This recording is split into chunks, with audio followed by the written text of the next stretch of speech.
Hey, I'm Thomas J. Bellezza, and this is JD McGibney, and this is I Don't Make This Stuff Up. And the reason is because I don't make this stuff up. I make up at least half of it. That burial makes up at least 1,275% of it, which is insane. It's my radio voice, Jay. What do you think about my radio voice? You definitely have a face for radio. I have, you know what? Your ex-girlfriend was saying it about you. Yeah, I was always on the radio. Oh, geez. Wait, what? You would never. How often were you on the radio? Be honest. I mean, every time I sat on Wait, what do you mean? it. Really? You sat on the radio? So you don't like answering questions. JD, the greatest guest in the world if you want nothing explained. You're welcome. JD, what do you like about your music? Oh, I could talk about that all day. JD, what are your thoughts on this important subject? No, answer it. I like apples. No, seriously. Oh, the pandemic is crazy that I have to play guitar. Wait, what? What about guitar? Speaking of guitar, I have a new album out. JD, you want to talk about something serious? Yeah, absolutely. Seriously, I'm into this album I'm working on. Wah, wah. Do you not like talking about things? I mean, I like talking about things. Like what? Yeah, usually stuff.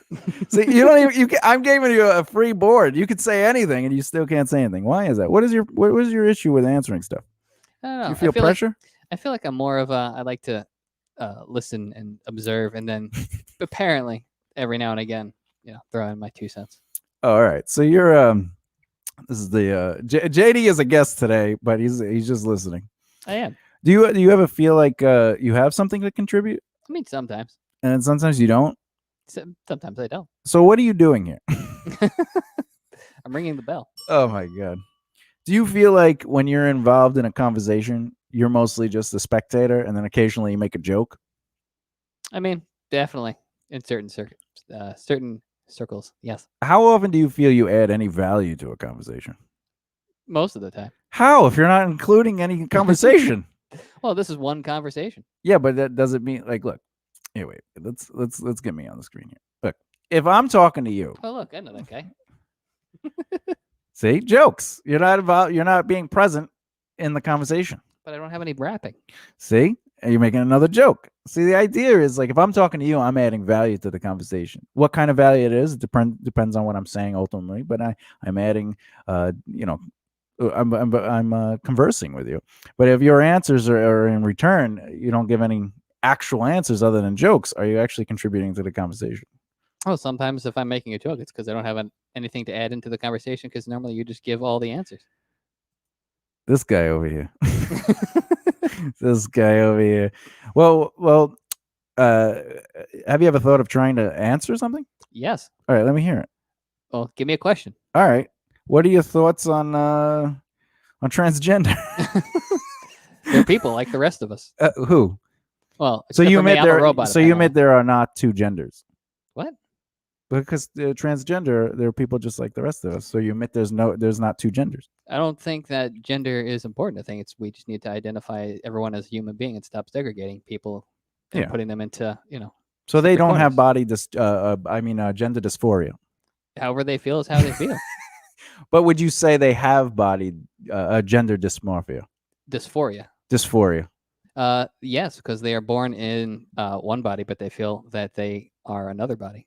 Well, but that's not what the gender dysmorphia. The dysmorphia is feeling uncomfortable in the body that you're in. No. We were talking about dysphoria and dysmorphia. Dysmorphia feels like it's a negative thing. Dysphoria is you just feel like you're in the wrong body. No, you're uncomfortable because you're in the wrong body. Yeah, but again, there was a difference between dysphoria and dysmorphia. I don't remember the exact difference, but it's the same thing. Gender was that I did a whole show on this. Yeah, no, but there was gender dysmorphia and gender dysphoria. There were two different things. Yeah, but the state of dysphoria is like confusion. Dysmorphia is that you don't like what you see. Yeah, so one is confusion and one is like I hate my body or I love my body. So there is dysphoria, which is they are confused because they're like, I feel this way. Why am I in this body? Whereas dysmorphia is... Yeah, it's discomfort. That's what the confusion is. It's discomfort. Yeah, but dysmorphia was specifically... I hate. Yes, which is not what most people in that situation have. Yeah, that's why I said they're uncomfortable. They're not comfortable. It throws them into a state of confusion. Yes.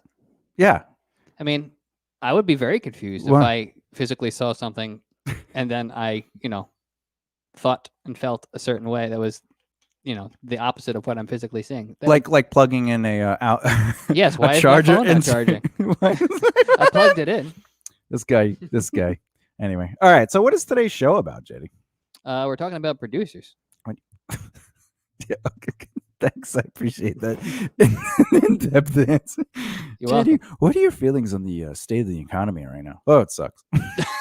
With the state of the economy, dealing with a recession, and that we are possibly going to another depression. What are your feelings on how we could potentially get out of this? I don't know. Save money.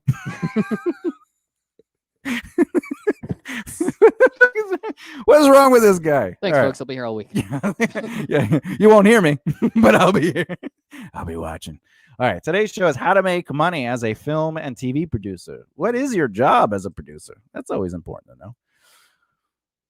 Yeah. Yeah. And, I think that we should also make a distinction that a producer within film and TV is completely different than a producer within the music realm. What is the difference? Well, producer in the music realm. Yeah, let me hear this. He's finally got something to say, guys. Let's give him the floor. 1 second. Let me even give you the big screen. No pressure. No, Big screen? no. Yeah. We're going right on you. There you go. Boom. Go ahead. No pressure. Well, what is a producer? What is the difference between a producer in the music industry and a producer in the film and television industry? Go ahead. Well, in my simplified terms, yeah, it's a shitty job. They do different things. What is the difference though? Oh, one does one thing and one does the other. Music producer babysits a band. Film and TV producer babysits an entire small crew. That sounds like doing literally the same thing. What's that noise? Someone's messaging one of us? No, I think that was a bell or something. I don't care. I heard a buzz. A buzz. That's what I'm saying. I think one of the phones vibrated because we got a message. Do you have yours on vibration? I do. Oh god. Do you? No, I have it on silence. Oh. Because I'm doing a show. Yeah. Okay. All right. So what's the difference? That wasn't your real answer, right? That was my simplified answer. But that means they're the same. Well, the music producer helps an artist or a band. but a film and TV producer helps more people. So basically their job is they help people. Sure. That's what you feel a producer does. Sure. I'm asking you. Well, I was gonna give an answer. All right, then you let cut me me hear. off. All right, go ahead and then hit the bell. You hit the bell after your answer. So wait. Can I like do the Jeopardy thing where I ring the bell, then give the answer? Just ring the bell. What is your answer? Well, the music producer helps a band or an artist write music. And there are some instances where you have in the hip hop world or the rap world where they will write beats and they will produce the beats. Within the film and TV realm, the producer's job, there are different roles that producers can have. They can be the people that help bring in money and funding. They could be the people who basically help certain aspects of the production stay on schedule. They could be the yes men. The yes men? Why do they have to be women? Men. I said yes men or women. So what you're saying is women can't be producers. I said yes men and women. But you said men first. Do you think men have they deserve it more? I believe that everybody deserves to do what they want to do as long as I'm not hurting nobody. What do you mean? I'm asking. Well, I'm still on my answer. That's it? Yep. That's your answer. That's my answer. That's my simplified answer. Well, okay. I'm actually, because the producers are different in that there's several different kind of producers within the producer rank in film and television. We have executive producers. We have producers. We have executive producers. We have bionic producers. Wait, what? Bionic producers. Bionic producers. The cybernetic producers. Well, I'll just, without looking at, because I'm going to get into that later. But let me get it on me. A music producer. Okay. There are several different variations of it, but what you're talking about is an in-studio producer, where they help arrange a song. They help say this should be shorter, we should add a bridge, this should be longer. Do they necessarily write a beats all the time? Sometimes, but not all producers are beat writers. They have somebody that they have songwriters they go to. In fact, the producer might be going, we need to add something to this song, a guitar or a bass. Let me go get blank and blank. Let me go get Ted. Let me go get Ted. Their job as a producer in studio producer is ultimately to get the best products out of the musician, right, or artist or whatever. A film producer is such a general term because there's so many variations of producers. There's producers on set, there's producers off set, there's as you were saying earlier, the financial producers. What the hell's going on here? You breaking stuff? No, it's my shoe. When did you get shoes? But but there's also producers that don't really do anything other than yay and nay answers. So like everyone kind of goes up the chain, and the big person says yes or no. A producer on a film or television is dealing with the ultimate direction and financial exploration of that project, whereas a music producer doesn't necessarily have to handle money, and sometimes they don't even handle money. Well, I mean, meaning like they're not going to say let's raise the money to make this album. They're not necessarily. That's not what in studio producer is going to do. Also, the way they get paid is different as well. What do you mean? Explain. This is more of a question. It's not that I actually know the answer to this, but why are you asking me? Because I want clarification. But I don't know these things. I can probably count on one hand the amount of times you've not known something. Well, that's true. What was your question, so I can listen? What is the difference in the way a film and TV producer is paid compared to a music producer? Because if I'm not mistaken, film and TV producers, they have a salary that's part of the budget, but they also earn back-end points. Yes and no. Yes and no. A producer in film will earn money. Well, all right. So this isn't how you make money as a producer. But this is where you earn the money. You earn the money from ultimately. You'll get a percentage of the budget, which will be placed on top of the budget. So if the budget's $100,000 and you get a percentage of that, that money would then be on top of it. So now the budget is $100,000 plus whatever your salary is, and then that's typically what happens up to $5 million for a show for the entire season, or $2 million for a movie. And then that's basically every million or every 2 million over that. It changed since the last time I looked at the contract. You get an additional chunk of money, so it's not a percentage; it's just a chunk of money. It's like when you hit like milestones, kind of thing. Yeah, ultimately, and then also they get money at the end of the production. So if they finish a film or a television show, under budget, they get a percentage of that surplus. And then, of course, most producers will work in a back end. They don't necessarily all get back end. So before we move any further, because I want clarification, when you have, let's say a project does come in under budget, what happens with the money that is not spent? Does that just go back to the investors or the studio? What do you mean? So let's say we were hypothetically using like arbitrary numbers. A project needs $100,000, but they end up spending just $80,000. What happens to that $20,000? It actually goes back to the points. So if there's 100 points and they're divided, 50% of the production is the producers and whoever they gave the points to, and then the investors or the studio get the other 50. Gotcha. So it gets divided evenly into that. So it's 100 points divided by whatever, $20,000, and then that's evenly dispersed. However, gotcha. If investors are involved, not studios per se, well, if a studio gave money, they're considered the investors. So investors and studios would get paid first. Once they're completely reimbursed, then you'll start the points will split evenly. Gotcha. So if you don't do that, JD, what was the first thing you ever learned about a film or television producer? That's a good question. What is the first thing I learned about a film or television producer? Are you talking from you or just in general? Just in general. I guess that wait, let me pop it on you. Let me pop it on you. Go ahead. They were the people that were the people who said yes to get things done, but they weren't necessarily the people on the ground floor making it happen. So they wouldn't be the director. So the director would be like, "Oh, I'm going to make sure that like everything actually gets made like on the project." Whereas like the producer, was the person that said, "Oh, here's the money. This is what we need to do to get stuff done."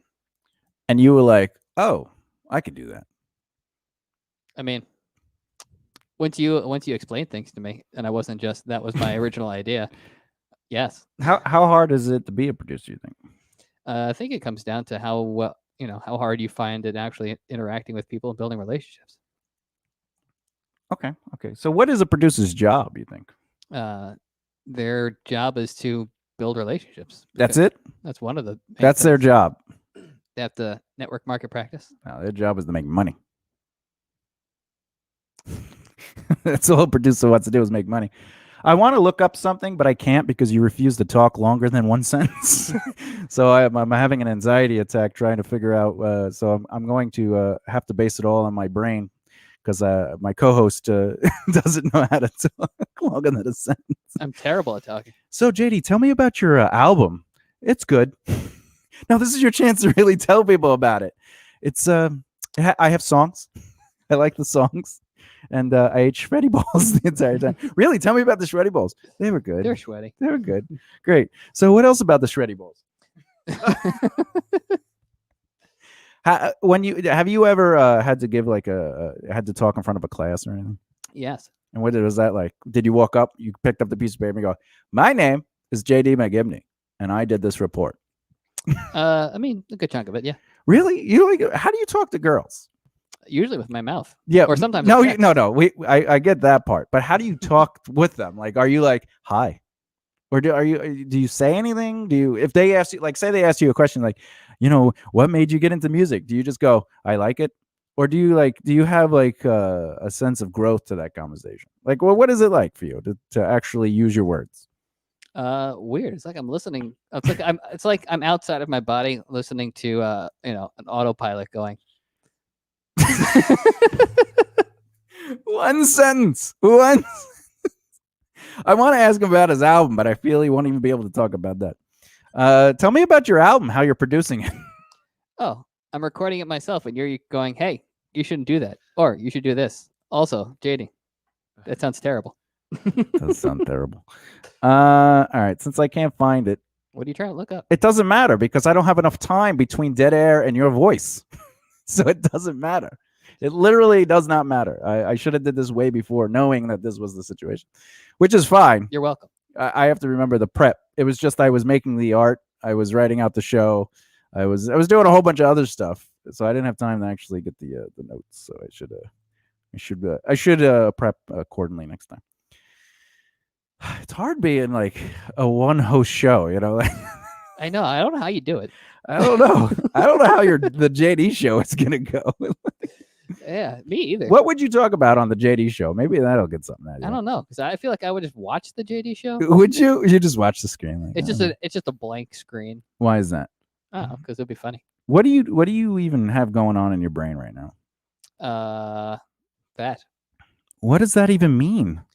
Honestly, there's a little monkey at a little school desk with a pen and paper, waiting to sit there and listen to you give some knowledge because I feel like I learned something new. How can you learn anything if I can't look up the thing I want to look because you refuse to be a co-host?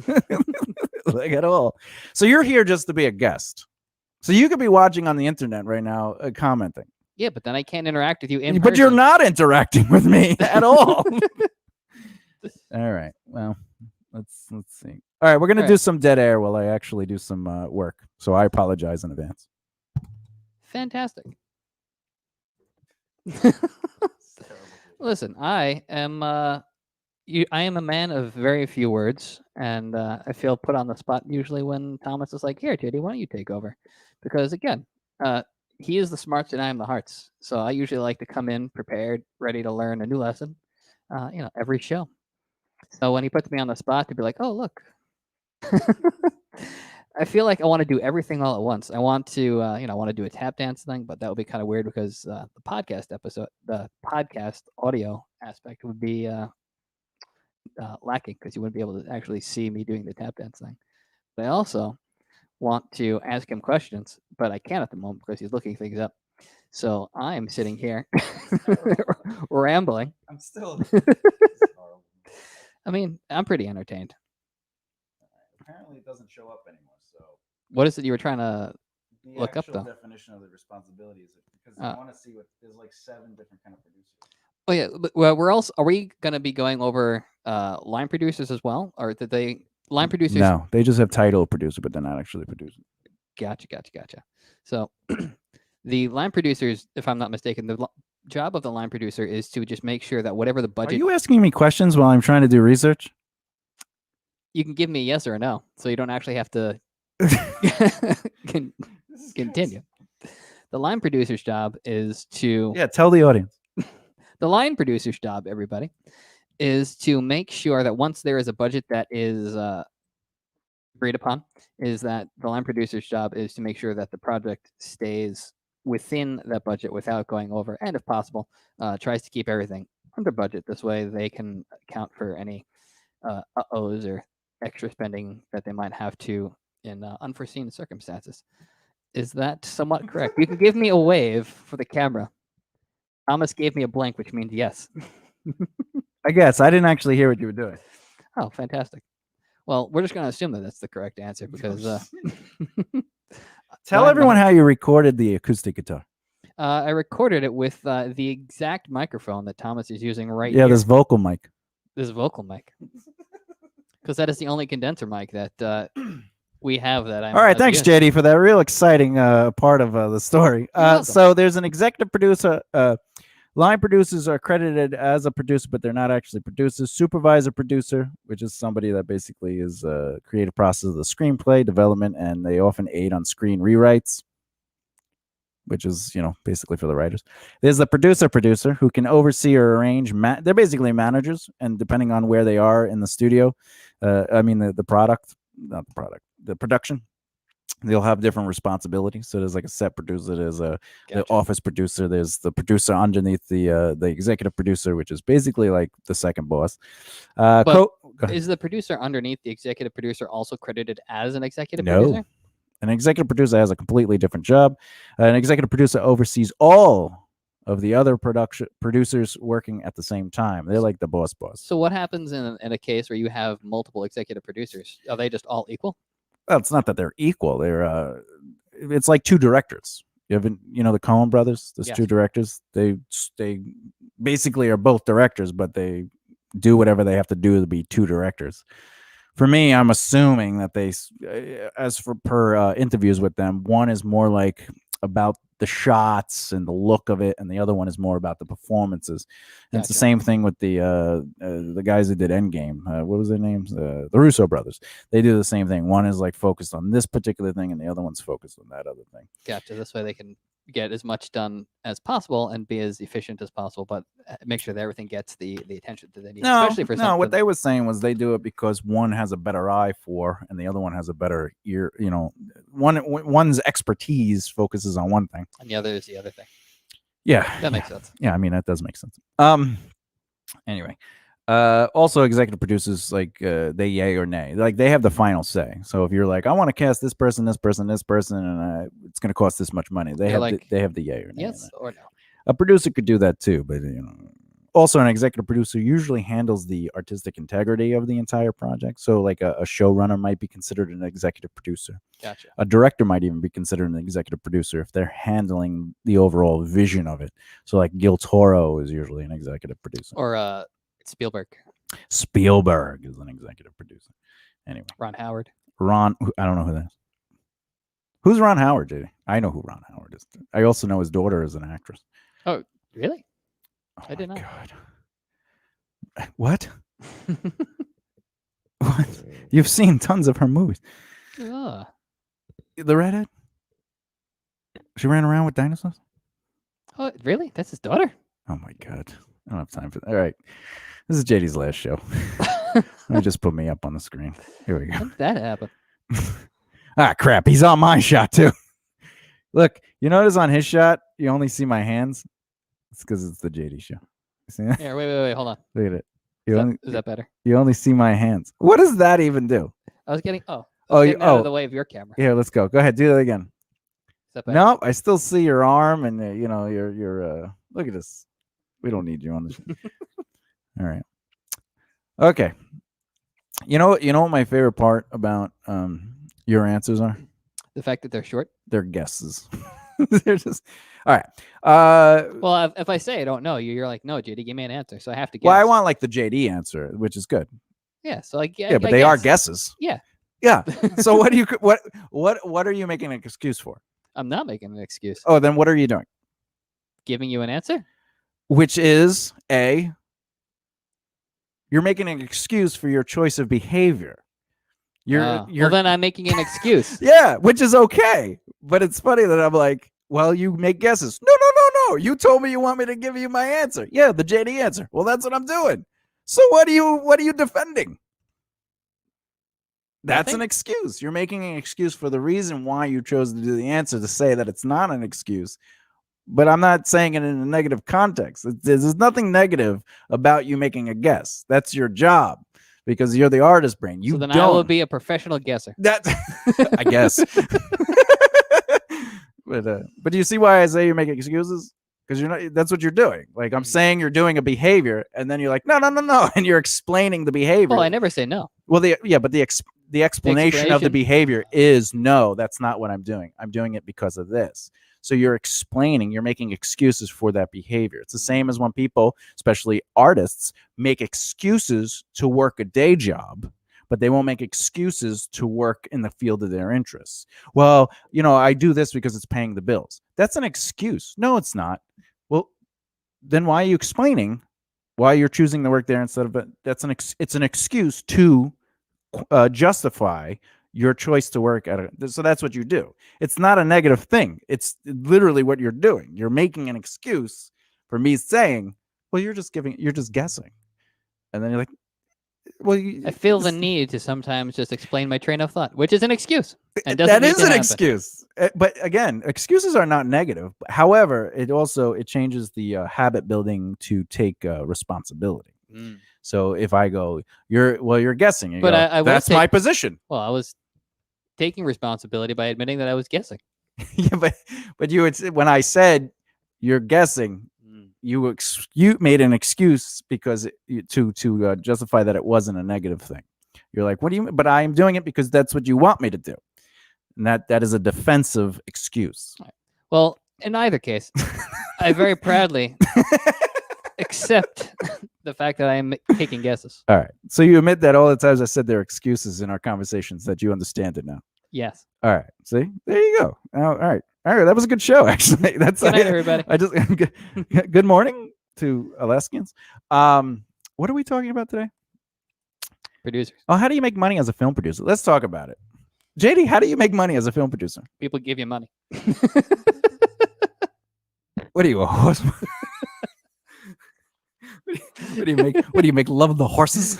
What kind of answer is that? Oh man, I was waiting for the deadpan look on your face. People pay you. They pay you. All right. Well, there's several different ways you make money, but let's talk about two different variations. Okay, we're going to focus on two. We're going to focus on you have the connections, you don't have the connections. So these are the two principles we're going to focus on. You have the connections, you don't have the connections. If you have the connections, it will dictate and earn you the right to work with larger budgets. So basically, when you say larger budgets, what would you dictate as small, and what would you dictate as large? Well, if it's considered under, let's say, the need to ask anyone for money, that's a small budget. If you need to beg people for money, that's a big budget for you. Does that make sense? Yes. Like if you're in a situation where you're a producer and you want to work on a short film, and it's going to cost you so much money that you have to ask a lot of people, you don't have the money to make that film. So what you should be doing, we're going to go over that. So those are people, you don't have connections. You have connections, you don't have connections. Those are the people we're focusing on. Okay. To start with the people who have connections, those relationships will earn you the budget right. However, if you have the connections to get $7 million for a film, should you get the $7 million? Depends. If you have... should you get the $7 million, yes or no? Sure. So you think if you had a $7 million available to you because you have the connections, you should take the $7 million? Well, what's the budget? Does the budget call for $7 million? Let's say the budget so the project that you found that you love is $6.5 million. Should you take that project? I'm gonna go with no. Why? You just said yes before. Because it's way too close to what your limit is. All right, $5 million. Sure. Okay, so you would take a $5 million project knowing you could raise the $5 million. Yes. Okay, how much money have you made before that? This is where we're getting tricksy. See, you just artist brained me, which is the point, right? An artist brain goes, well, if I could get the money, I can make my project. But that doesn't necessarily mean you could get the return on that. But what can you get the return on? You do your numbers. You figure out, even though I can afford to get $5 million from investors, you have to say to yourself, what is my plan? To get that money back and make more. Because your job is to what? Make money. money. You're a producer. Your only job in reality is to make money. So why would you take a project you can't make money on? Because if you can't make money utilizing the relationships you know, they're not going to give you more money, which means you're using those relationships you know instead of creating a working relationship with them, because they're investing in you to make them money. So the more money you make them, the more they're going to want to work with you. Well, you say, well, a $5 million movie is going to look great and people are going to love it. But that it isn't necessarily going to guarantee the fact. It's not going to guarantee success. Correct. Because now what are we looking at? Well, we need marketing. So the movie's $5 million. You get $2 million from them to market. So how are you going to market that? And you have to figure, how will that $2 million return me money? You need a plan. You need a plan. So once you could really figure out a plan and you could see what you can truly do as a producer who knows people, then you say to yourself, this is the budget range I'm working in. So just because you know people that can get you $7 million doesn't mean you should be filming projects that are $7 million. The same as if you don't know anybody. If you don't have connections, you should be looking at how much money do I have to spend, and then how much money can I make from this project. And a lot of people, and I say a lot of people, it sounds general, but I mean, you've been there. Filmmakers who are not professionals think, I need to get into a film festival. So they go, if I film this project, I'll get into film festivals. Lots of people see it. It'll be amazing, awesome, unique. It'll get picked up. People will love it. I'll get my money back that way. You know what? I never understood about film festivals is What, the fact JD? that, I don't know, maybe I'm just looking at this because I don't necessarily have the expertise of spending a lot of time within the film festival circuit, but they just seem like people are going in for battle of the bands, and it's just like, why? Like even when before I met you, like the idea of doing battle of the bands was never my my ideal. Like I did a few of them mainly because I was outvoted on not doing them. Mm-hmm. But why compete like that? Like, it's just going, oh, here you go, you won. Competition is arrogance of the artist. So like I said to you earlier today, you're writing this music. With the moment you want one person to hear it and validate you, you no longer wrote that music for yourself. There's a purpose to it. And once you want somebody else's interest, you're not writing for you anymore. You're writing for an audience. I have another question for you. Sure. So then with that logic, what is the, like, at what point should the artist maintain what they feel is right for them and then also listen to the outside ear of a producer? Well, if you want a good product, you listen to a producer because they're not the artist. An artist is trying to write something that they like. A producer is trying to write something they can sell.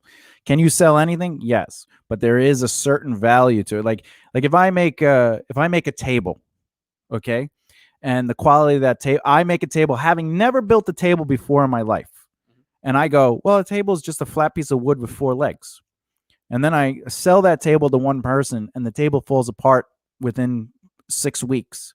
Did I make a table worth buying? No. Or it's from IKEA.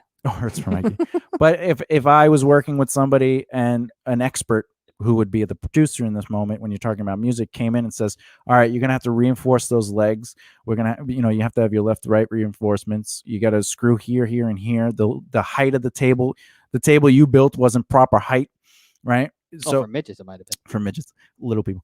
And they would come in, and it's not that they're changing your table. They're making sure the table works. And that's what a real producer does. They don't come in to change your sound. They come in to make the sound you want work. Because as a musician, you're not necessarily a writer. No musician is.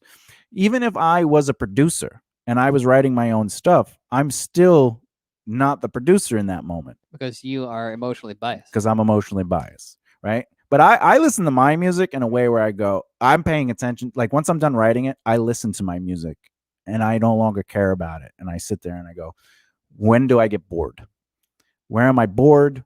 What seems too repetitive? Why am I doing this part? How does that not make sense?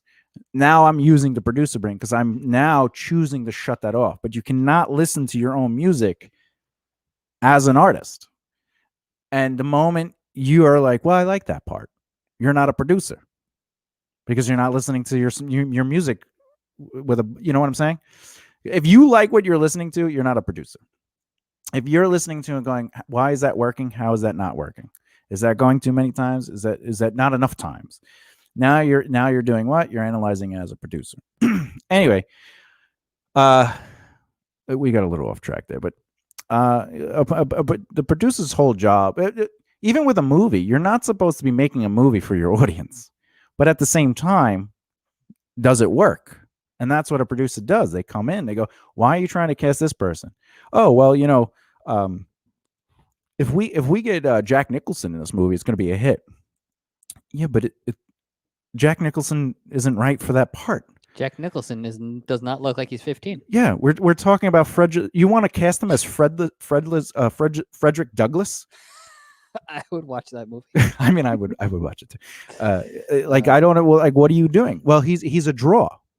Yes, he is a draw, but does it work? And believe it or not, a producer would have to stand in for ridiculousness like that.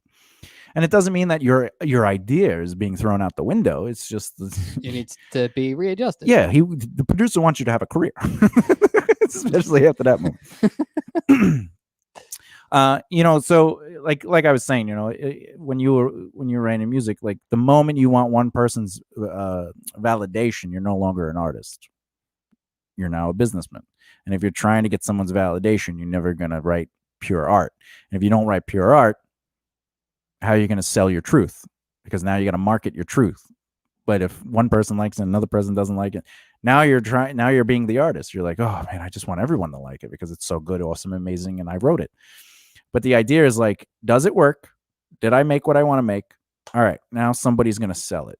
And you have to think to yourself, even as a musician, how many albums can I sell? And if you can't sell, you mean as a business, not as a musician. Well, yeah, as a musician business, like being a business. If you can't sell to double or triple your money, you should not be spending money as a business. If you're doing, that's like telling someone who likes to make models for a hobby to stop making models. Yeah, and it's like, well, I don't make any money with it. Well, yeah, but you like doing it, right? Yeah. So keep going. Keep spending thousands of dollars. But the moment you want to make money with it, or you want the validation of somebody, like if I was your producer and you wanted the validation of one person, I would not represent you. Because you're not, you'll never get to where you want to as an artist in your head.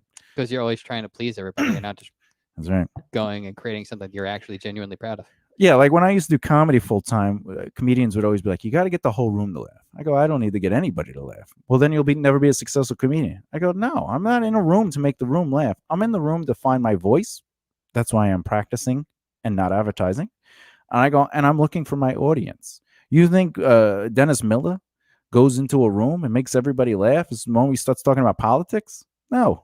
Some people like, I don't even know who that person is he's talking about. Whatever happened to Dennis Miller? He's believe it or not, he started doing like sport hosting and really, yeah, and I think he does other, like he definitely has a podcast. Is he doing like comedy anymore? Is it? I don't know if I don't know. Probably, but not like at the level he was doing. But my point is his voice, his audience.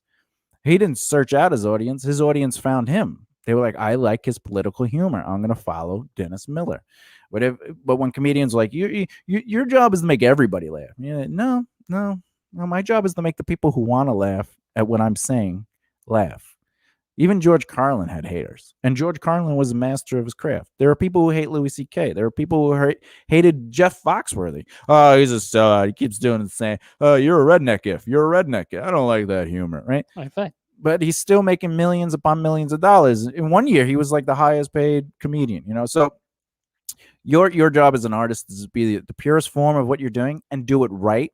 There is a right way, Sometimes our art, if you, I say this to you often, if you don't understand what it is you're doing, you can't manipulate the rules.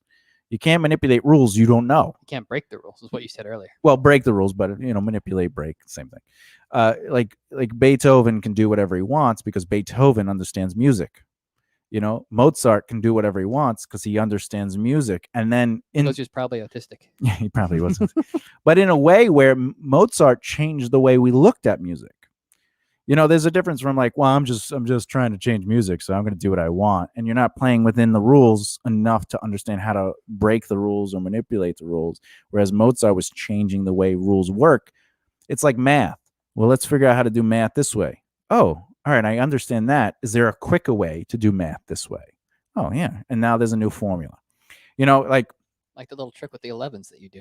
Oh, the 11. Well, Wait. What is 22 times 11? What do you don't know? It's 242. See, he does it in like seconds. What is 78? 78. All right. Well, 11. so now you're getting a little crazy because what is that? That's 858. Like somebody check, please. Wait, can we see? Is it no comments?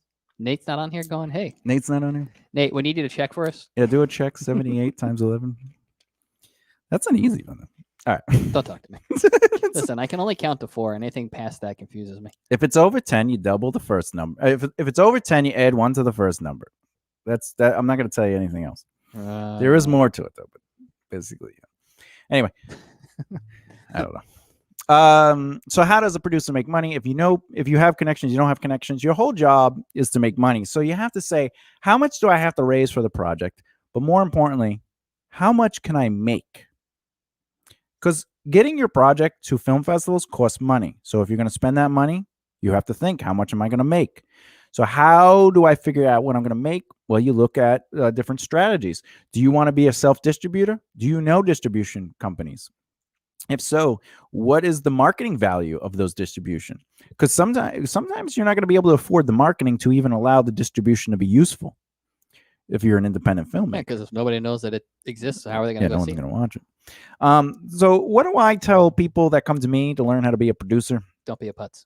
Yeah, that's right. I say, don't be a putz. You want to be like a driver, like someone who can, when you're on the, you're not talking about like putting.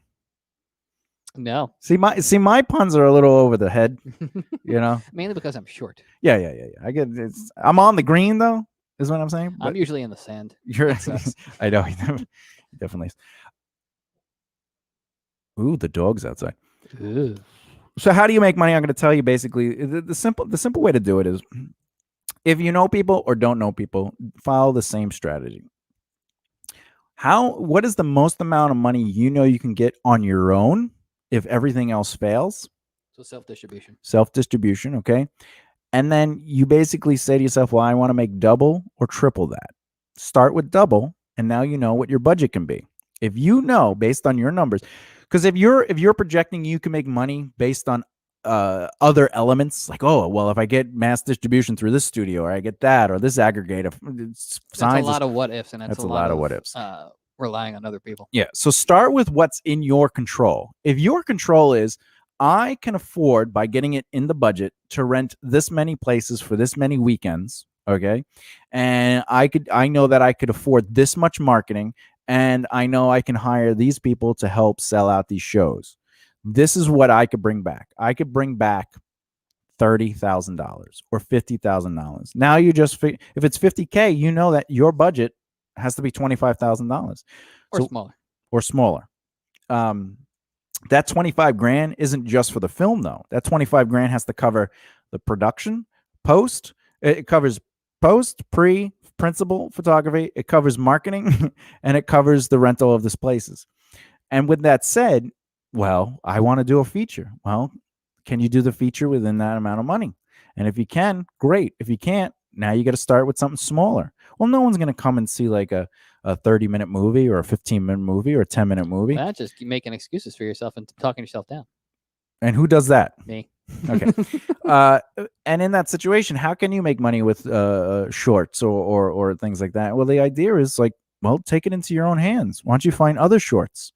Other people who are making shorts, and now it's a weekend a festival. It's a small It's an festival. event. It's an event. You rent out a venue, obviously, pre-COVID or after COVID, but you rent out a venue. It could be a theater room. It could be a VFW hall. It could be whatever you want. And you charge X amount of dollars, and you have 5 films in there, and you could do, if you have 5 films, all 15 minutes. That's like watching a full feature, right? Even it's even possible to do something like that now and just have like an online thing so people can do it from their homes. Well, yeah, but you're not going to make the same kind of money. We're talking how to make money today, not. Yeah, but there's also the possibility of there's also a smaller overhead cost because you don't have to rent the place. All right, but how are you going to make money? Well, following everything else that you're about to tell us. All right, JD. All right, so This is JD's last show. I appreciate your artist answer. You're talking about how do I get my stuff seen? I'm talking about making money. Yes. What you just did was an artist brain answer. I'm not trying to get my project seen. I'm trying to make money. Yes. Yeah, they're 2 different things. Get it on the internet is how I get it seen. How do I make money? But if it's on a platform that is charged, who are you going to get on who's you going to charge? Who are you going to charge to go see go to a theater? Well, now we're talking about audience base that are physically going out. They're choosing to be entertained, right? Instead of saying, all right, you're going to sit in front of a computer for an hour and a half, 2 hours to watch shorts for how much money? $1, $5, $20? You're going to charge someone $20 to watch an hour and a half of shorts? I don't know. I mean, you can, I guess. But you're thinking, how do I get my projects seen? Because you're like, let's just get it on the platform. How do I make money is if you let me finish, right? When you rent the venue, now you're bringing 5 filmmakers together and as a team, or even 3 filmmakers together. And now you do a Q&A with it. So each film can have a Q&A, a 10-minute or 15-minute Q&A. So you have a 15-minute film and a 15-minute Q&A. That's a half hour. You got 3 of those films. Now you got what? An hour and a half. Okay. Then you make sure you can feed everybody. Everyone's going to love to be fed, right? And then you could get sponsor bags. So you could collect sponsors from around the area. Mm-hmm. And you say that it's going to be $50 for the night or $100 for the night. But that goodie bag is going to have like $500 in it worth of sponsored stuff. Right? Can you do that online? No, you can't. Why not? Because you physically have to be somewhere in order to get that goodie bag. Well, and also to feed them. Right? Why do we want to feed them? Because people like food. They like food. They're being entertained in a way, right? But now you're like, well, theater and a movie. What if we go to the theater? Well, what you do is you do an after party. So if it's an hour and a half event, they could either eat before the event as per the payment of the event, or they could eat after the event and enjoy like a celebration, right? Plus you have the Q&As. Now you're creating a spectacle. When it's online, it's not really a spectacle. Your job is to make money. You mean experience? No, it's a spectacle. It's one of those things that are bigger than life. Mm-hmm. Watching it on the internet like this by yourself in your room with your hand on your head, your head on your hand, just watching. All right, okay, now they're talking. It's cutty and choppy because it's the internet.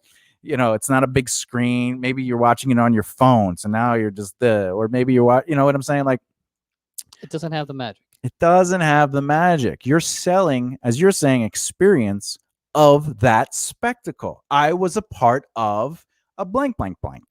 I was there. Hey, I was there when I remember 5 years ago when I saw that guy or girl's film, So the idea though is, what am I doing to the tickets though? I don't know. What are you doing to the tickets? I just grew the value of a ticket.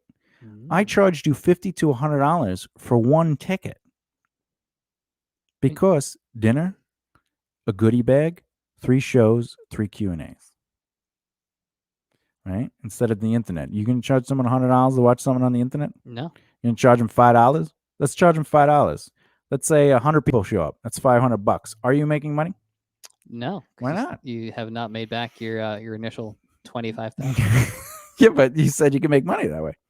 If you have enough people. How many people you need to watch your show at $5? I don't know. It's higher than 4. Remember, there's 3 other filmmakers.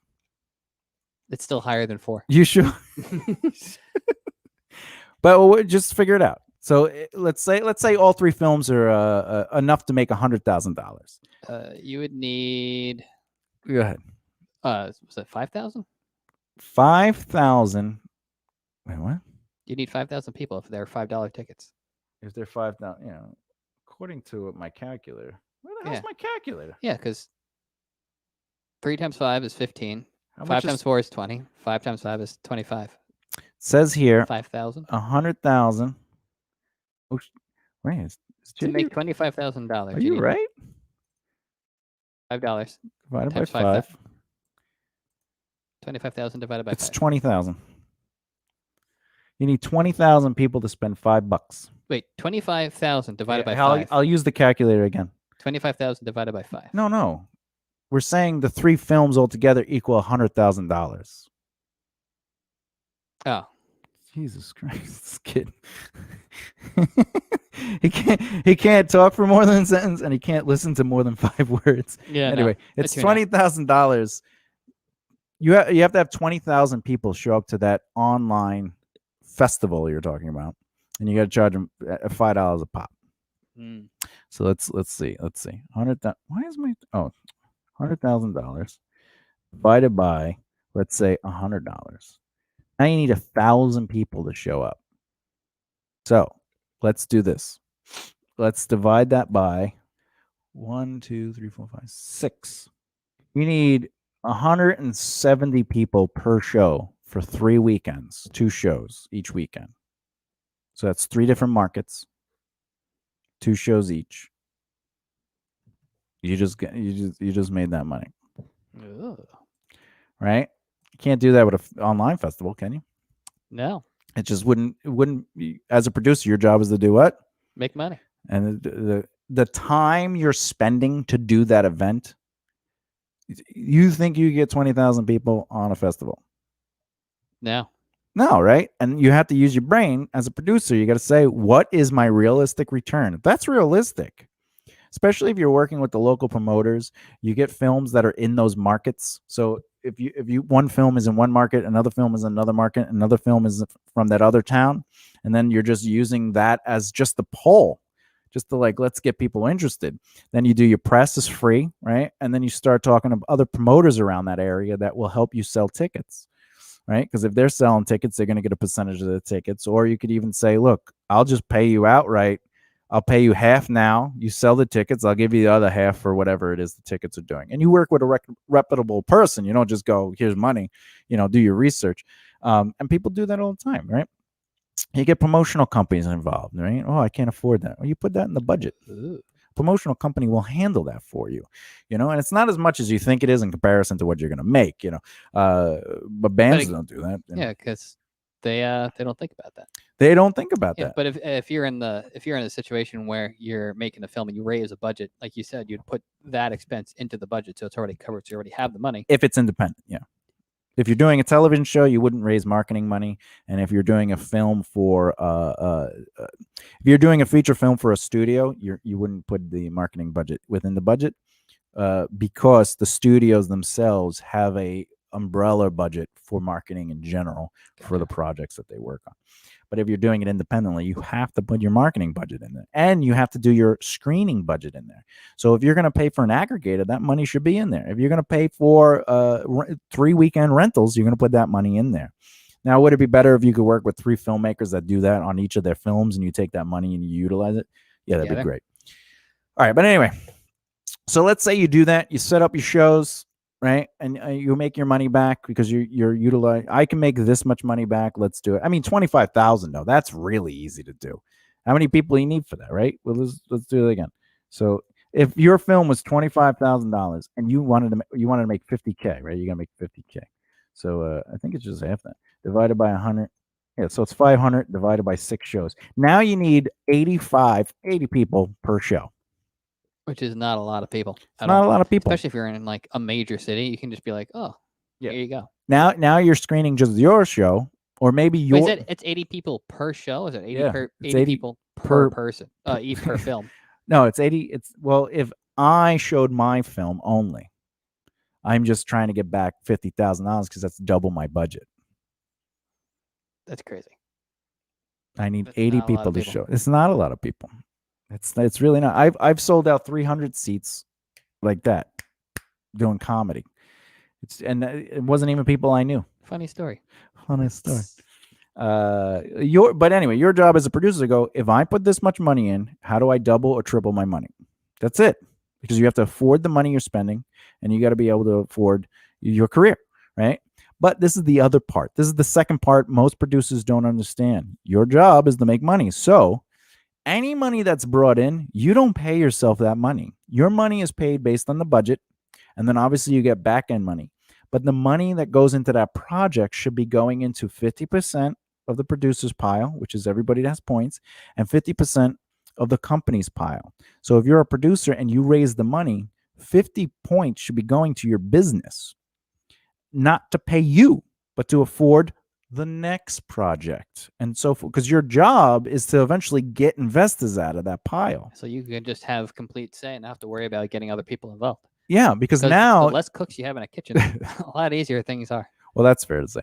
The whole goal purpose of it though is if I don't have investors involved, not only am I making more money to build my company and to do larger projects, but there's going to come a certain point where now I have lost money, right? Which is basically what most studios have, because they expect most of their stuff to not. Studios will finance crappy projects on purpose as write-offs, knowing they're going to fail.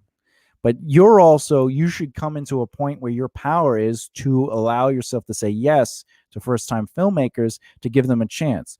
Oh, yeah, first time, here's $100,000. And you know you're going to lose that. You might make some of it back, but you don't care in that point, because not only is that a write-off for your company, but now you're growing your brand's message, which is helping other people. And that's the point, is you're always trying to grow to the strongest, most plausible area of your business foundation.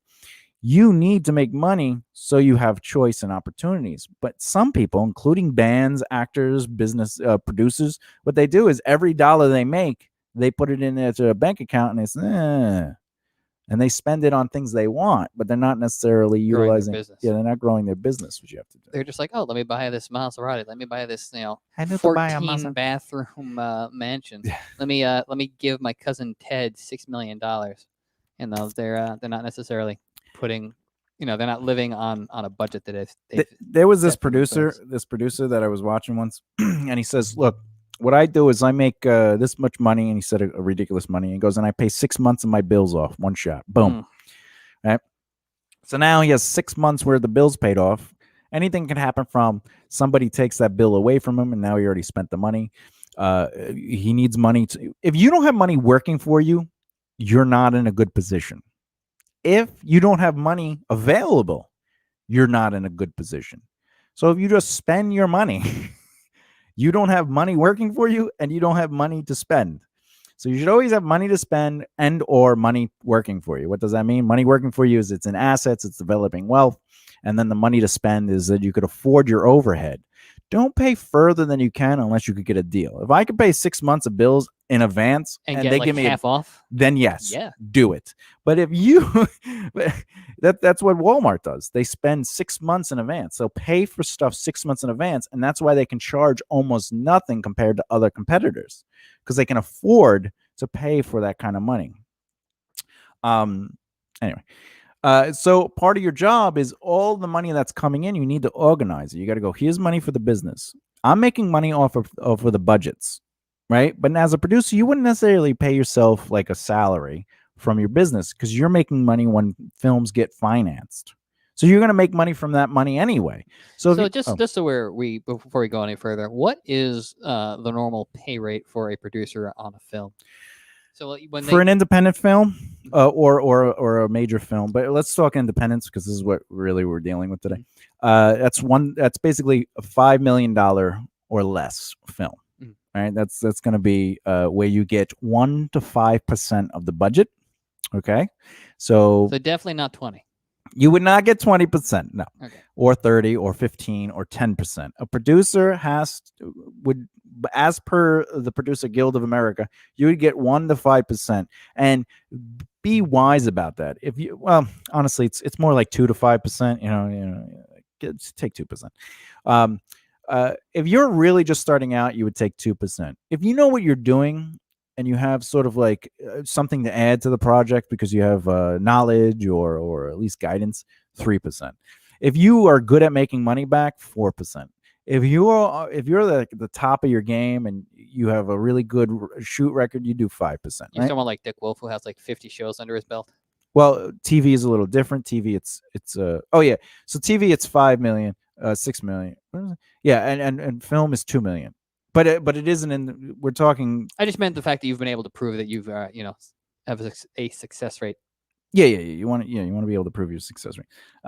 But anyway, so the 1 to 5% is up to $2 million on a feature, and then anything after that, you'll get like these bonus amounts, right? However, that doesn't mean that if like you're a Jerry Bruckheimer, you won't get an additional amount of money on top of that. So also your reputation is something that if the money makes X amount of dollars, you make this much. If you get these many points, you get this, so there's a lot involved. But if you're just a standard nobody producer and just getting your foot in the door, or even been doing it for 10 years and you just not really in the industry, 1 to 5, 2 to 5%. And you really shouldn't be doing productions any film more than $5 million. You just, because there's no way you can make that back. And even if you know somebody, like, it's not guaranteed. You're supposed to work with what your guarantee is. Jerry Bruckheimer knows that he can, because he has these deals in place. He has the deals in place, not, well, I know this person. He already knows, like, people will be like, what do you got? We got it. We're in. No, he has the deals in place, meaning like he signs contracts for first look, or he signs distribution deals for X amount of projects. A studio is guaranteed because they already bought spots for the film industry. Like, they pay in advance to maintain certain dates. That's why a studio can say, we have untitled projects for this day, this day, this day, this day, this day. Like Marvel does for like 4 years in advance. But what do they do sometimes? They move the dates around. So then you look at a Marvel date and you go, oh, they took Eternals out of there. They moved that. They did the Inhumans. Blade, right? And you can move it around because they already own the spots, but it's not necessarily anything that's there. So they have a guarantee it's going to go there into that many seats. You don't. You as a producer just starting, you don't have those guarantees, and your job is to make money. So you need to realistically look at how much you can bring back to that project. Does that mean if an opportunity comes by that says we can do distribution for you and get you into this many these theaters, that you say no? Absolutely not. You're, as a producer, you need to be in control of what your return is. And then any opportunities above that, great. If they work out, awesome. But you do not set forth a plan based on maybes, what have yous, and possibilities. You have to have definitive proof of your master plan. It's the same thing with a business. If you have a business, hypothetically speaking, you're not going to believe you're going to make $1 million in the first year.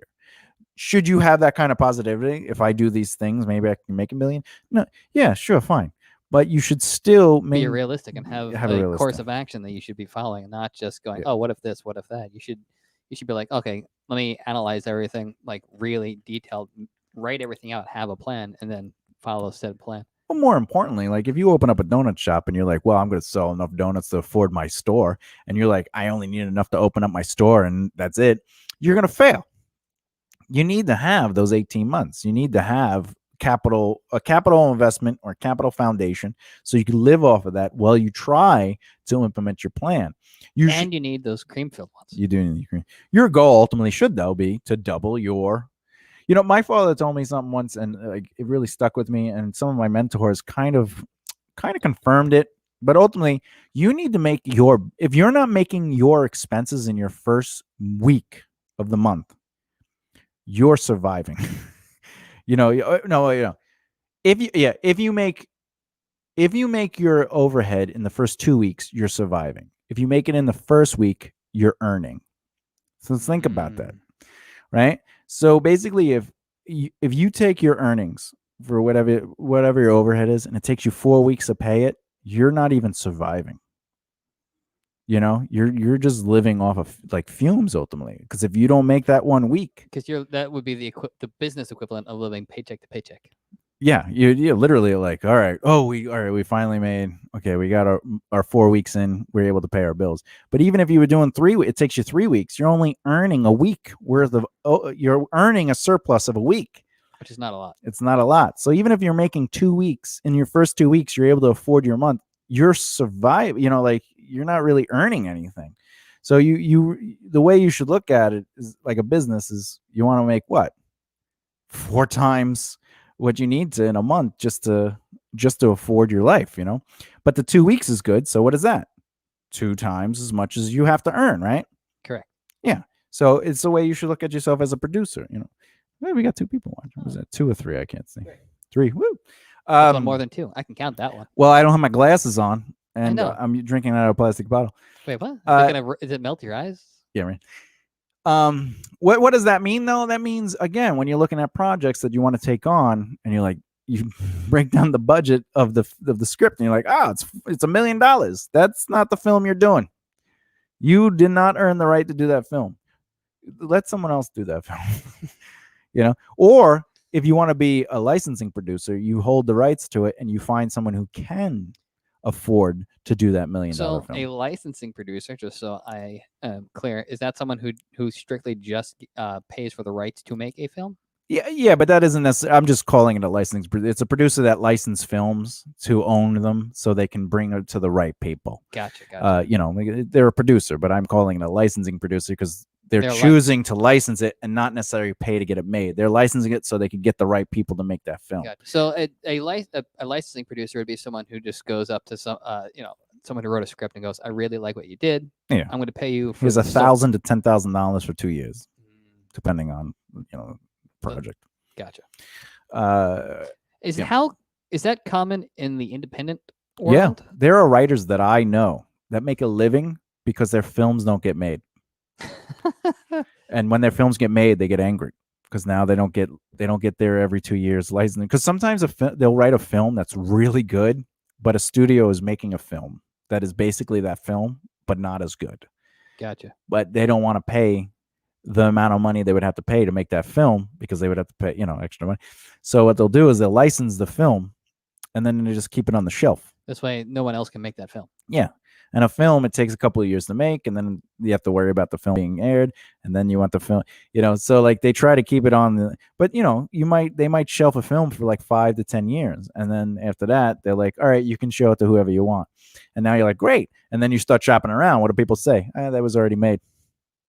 Right. And you're like, son of a but as long as if they have a development you want, and all you need is like what, 2-3 scripts to be licensed every year, and then you're set. Because if you're getting $1,000 to $10,000, usually it's $10,000 for 2 years. I still feel like that's a lot less money than just coming up with a treatment for something and then selling the treatment. But you're talking about somebody that came up with a treatment for a viable brand. If I came over for a treatment for, Terminator, and they wanted it, of course they're going to pay me that kind of money. Would they? Sorry. Yeah, go ahead. Would people also license a treatment, or would they only license a script because it's already fleshed out? My question is, if you have an idea, either or. I mean, honestly, if you're a writer, write scripts. If you're a producer, shop treatments. Because your job as a producer is to make money. People are going to build relationships with you, and they're going to trust you. They don't need to read the script. They're just, what's the treatment? What's the budget? I like you. Let's make it happen. Gotcha. Even Ghostbusters was made on him, they weren't like, let me read the script. Is it good? The guy, it was literally pitched as, ghost janitors that are all in space. It wasn't even like the film that ended up on the screen. It was a huge script. They hadn't even cleaned it up yet. Wasn't it supposed to be like more serious originally? Yes and no. It was supposed to be in outer space. It's supposed to be way in the future. And it was supposed to be like there's a whole bunch of Ghostbusters. Like it's like a Ghostbusters Inc. And so it wasn't just like the original 4. Yeah. But they were going to follow 4, and it was going to be Eddie Murphy, Dan Aykroyd, Jim Belushi, or James. Who's the fat one? Jim or James? I think it's Jim. John. John Belushi, and then The one that died. yeah, the one that died. Yeah. And then I forget who else was going to be in it, but it was John Candy. I don't remember, but I do know Eddie That's a Murphy was originally going to be in it, and so was That is a Dinner. completely different cast other than Dan Aykroyd. Well, Dan Aykroyd wrote it, and so did Spangler, the guy with glasses. He died. He did Groundhog Day. Harry Ramis. Harold Ramis. Harold Ramis. He wrote that script with Dan Aykroyd, and then he was like, you know what? I'll just play the role. I'll just be the guy. Which I watching it now, it's like you can't imagine anyone else playing Spangler. Yeah, not even a girl. No, you should, because you can imagine it because they've done it. Yeah, I have a collection of fungus. I like that in the new one. They find like the secret room in like underground, and he has like all the fungus collections in the trailer. You can't. Did you see that part? Oh, I talk about like the sequel. Yeah, the actual sequel, the Ghostbusters 3, where like the kids found like this secret room. I totally forgot. I forgot most of that trailer, other than seeing the car. Like, oh, we got a comment. Let's see. Oh, it's Nate. Let's see what Nate has to say. I'm not even surviving. JD kisses the mic when he talks. I do. That is true, actually. He has a nice kiss. Ask the lady. Yeah. How many ladies have you kissed in your lifetime, do you think? I gotta do math now. Yeah. It's definitely higher than 4. So is it higher than 4? It is. Is there a certain point where you're like, I want to stop kissing newer women? I want like a woman I could kiss. I want my first kiss. Do you think about that? No. Do you think about that? All the time. Why are you thinking about my first kiss? I'm thinking about your first kiss because I feel bad for you. I mean, the noises you make at night, I just don't need to go to sleep with, Oh, hey Tom, I watched this show last night. Yeah, I'm sure you did. Tell me 2 things that happened. I came what? To the conclusion that it was good. Yeah, but can you elaborate on it? No. All right. That was a great conversation. Glad I could be a part of it. Hey, look, I gotta make it entertaining. But when it comes to making the money, and again, figure out what you can bring back on your own, and then when you do make the money, organize it into a business. Allow that business to finance it, so you're no longer going to investors, because then you'll be able to make more money. The more money you make, the higher budgets you can afford, and also you should be networking, marketing, and practicing on top of that, because you're building and cultivating relationships for opportunities between distribution with aggregators to studios to whoever or whatever. Because again, you're trying to get these first look deals. You're trying to get deals where you have, like we're saying, deals in place, like a Jerry Bruckheimer. Like we're saying, he has deals in place, so he's able to say, I have a project. Because the projects are literally going to him and he's not seeking them out. Yeah. Well, that's not necessarily true either. I mean, Jerry Bruckheimer is probably, with his relationships, somebody says, you should see this one project. And he'll like, yeah, let me see what that's about. And he'll go and try to find the person or whatever. But he was, if I remember correctly, he had a partner, and that partner and him, I think his original partner died. I want to look that up. Because I think, didn't they do Beverly Hills Cop together? That actually, I don't know. I'm terrible with being able to identify a list of producers. Like Jerry Bruckheimer and Don Simpson. So Don Simpson was a cokehead. Don't do coke, kids. It's bad for you. And they actually parted ways because I believe Bruckheimer, I could be 100% wrong with this. I'm basing it off of a couple conversations I had with some of the producers. But he, the guy who actually helped finance this, I'm friends with. Beverly Hills Cop? Yeah. He also owns a comedy store. That's how I became friends with him. But anyway, he was telling me how they broke up because Bruckheimer wanted to do television also. And Don Simpson didn't want to do television. Anyway, Don died. He died of drug overdose or something. Again, don't do coke. It's bad. Don't do the coke. Is it? Is it common for film producers to go do coke? Yeah. Well, it's Hollywood. A lot of people do coke. Is it common for producers to jump back and forth between film and TV? I wouldn't say it's. I mean, look at Jon Favreau. You know, he's technically doing television. That's true. But I feel like with streaming stuff, it's Look at the kinda- Russo brothers. They started in television. They were directors, but they're also producers. Real quick, drug-related heart failure. Oh, there you go. January 19th, 1996. Oh, you just had an Wow. anniversary. Yeah, That's, motherfucker died. That's not good. He died. He's been gone for a while. Yeah, he has some. There's some funny stories about him and his obsession with prostitutes. I mean, that is a funny story. But anyway, he produced Top Gun, Days of Thunder, The Really? Rock, Flash. Oh Simpson or Bruckheimer? no, this is Simpson. It's a part of that. Oh, maybe Ah. Bruckheimer. Let's see what Bruckheimer has done. Not that you care. Yeah, Bruckheimer did The Rock. He definitely did The Rock, and he also did Yeah. Lucifer. Really? Yeah, I it says did it not at the know. end. It says, which, by the way, is normally- television. Normally, by the time the credits roll around, I'm usually just going, "Oh my god, what did I just watch?" We're in the middle of a conversation, and I'm not paying attention. Either that, or we skip to the next episode because we're just like, "Oh my god, we All don't right. want to." First of all, Bad Boys 4 has been announced. Beverly Hills Cop Woohoo! 4 has been announced. Really? Enemy of the State. They're gonna make it a TV series. Oh, that's interesting. National Treasure 3 has been announced. But they already stole the Constitution. I'm excited for that. Pirates of the Caribbean project. All right, Dear guys. Let's see. Lucifer. Yeah, you can Lucifer. Woohoo.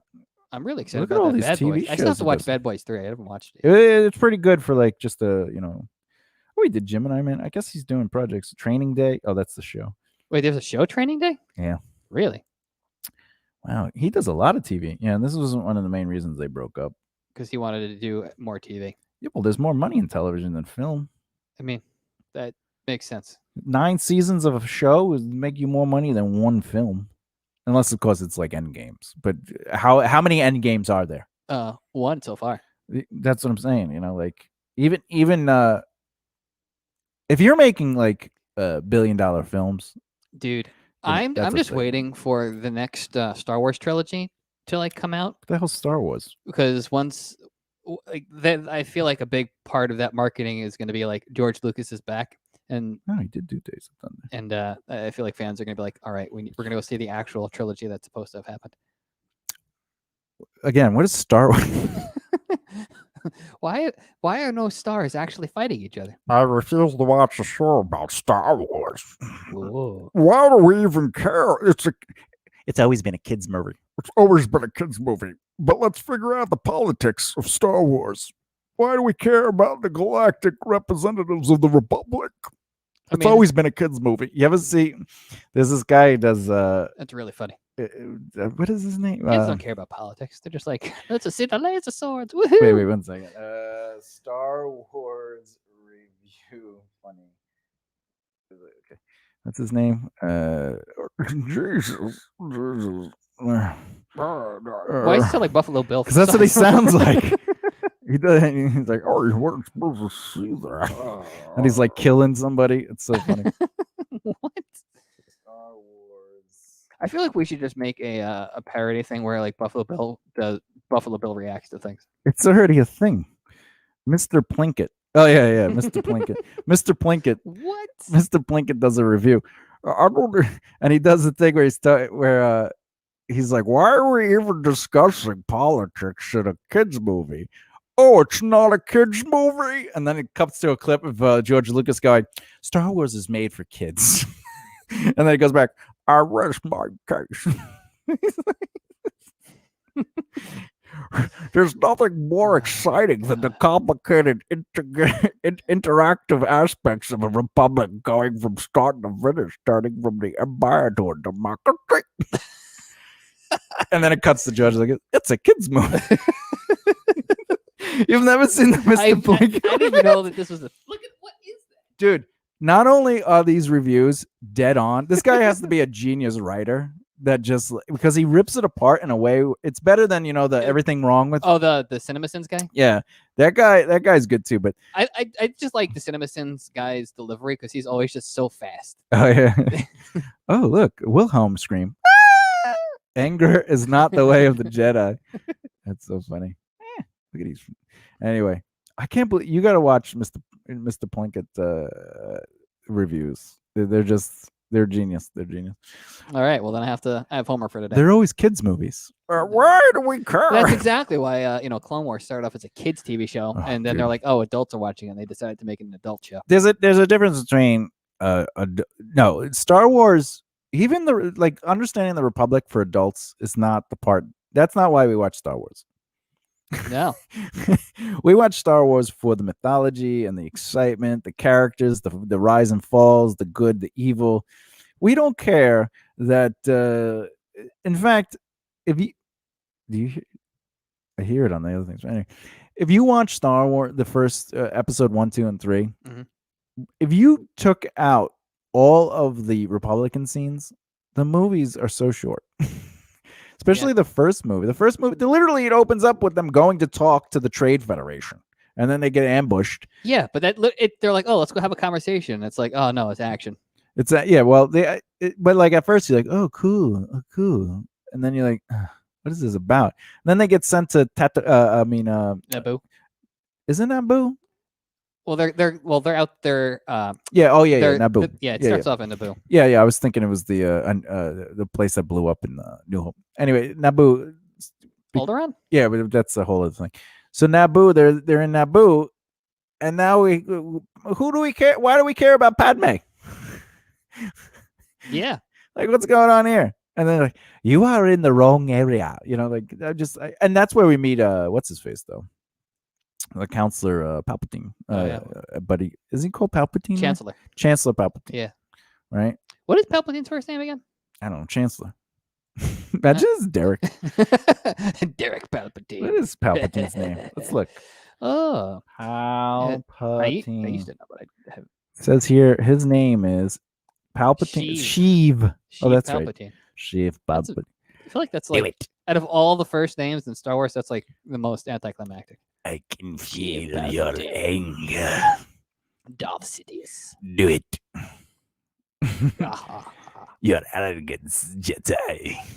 I love that. Like he's like a character that just. He's my favorite character in the Star Wars movie. He has so much power, but he like almost never really uses it all the time. But like he doesn't ever really look strained. He's just always just kind of like there. Is what I'm saying. He's just like.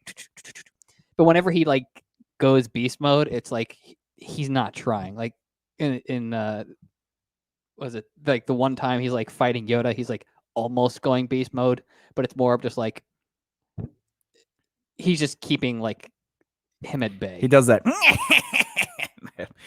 2 weeks. No, by the way, the only thing I liked about the new Star Wars movie with the Rise of Skywalker is the way he looked. The way that Darth Sidious looked. Oh yeah. Everything from him being like old and decrepit to him being like on that arm thing renewed. Yeah, no, he was awesome looking. But ultimately, the movie was terrible. Anyway, we're not talking about Star Wars. That movie is visually eye candy. I mean, not the whole movie. And by the way, did you ever see Endgame? Once or twice. Right, and at the end, where Captain America's like, "We got this," and he just tightens his shield, and he's like, I gotta fight everybody, right? I'm gonna go until I die, and then on your left, and he's like, we got you, we're here together, Avengers assemble, right? And then you watch Star Wars: The Rise of the Skywalkers. What happens in that at the end of the movie?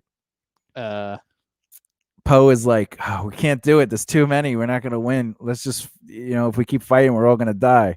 You're not alone, kid. There's enough of us. There's more than whatever. And Lando Calrissian is like, there's enough of us, and he can drive. Like, let's go. And then he's like, it's the same moment. Yeah, but there's horses. Listen, the horses made sense because listen, they were just horsing around. I wish there were no naysayers except for the people who should have said no to the horses. No, I have a he's a friend from a long time ago, but this guy Jim Avelli, I would love to hear his opinion about it, because when he was we used to hang out with him a little bit more often back when the first trilogy episode 1, 2, and 3 came out. Okay.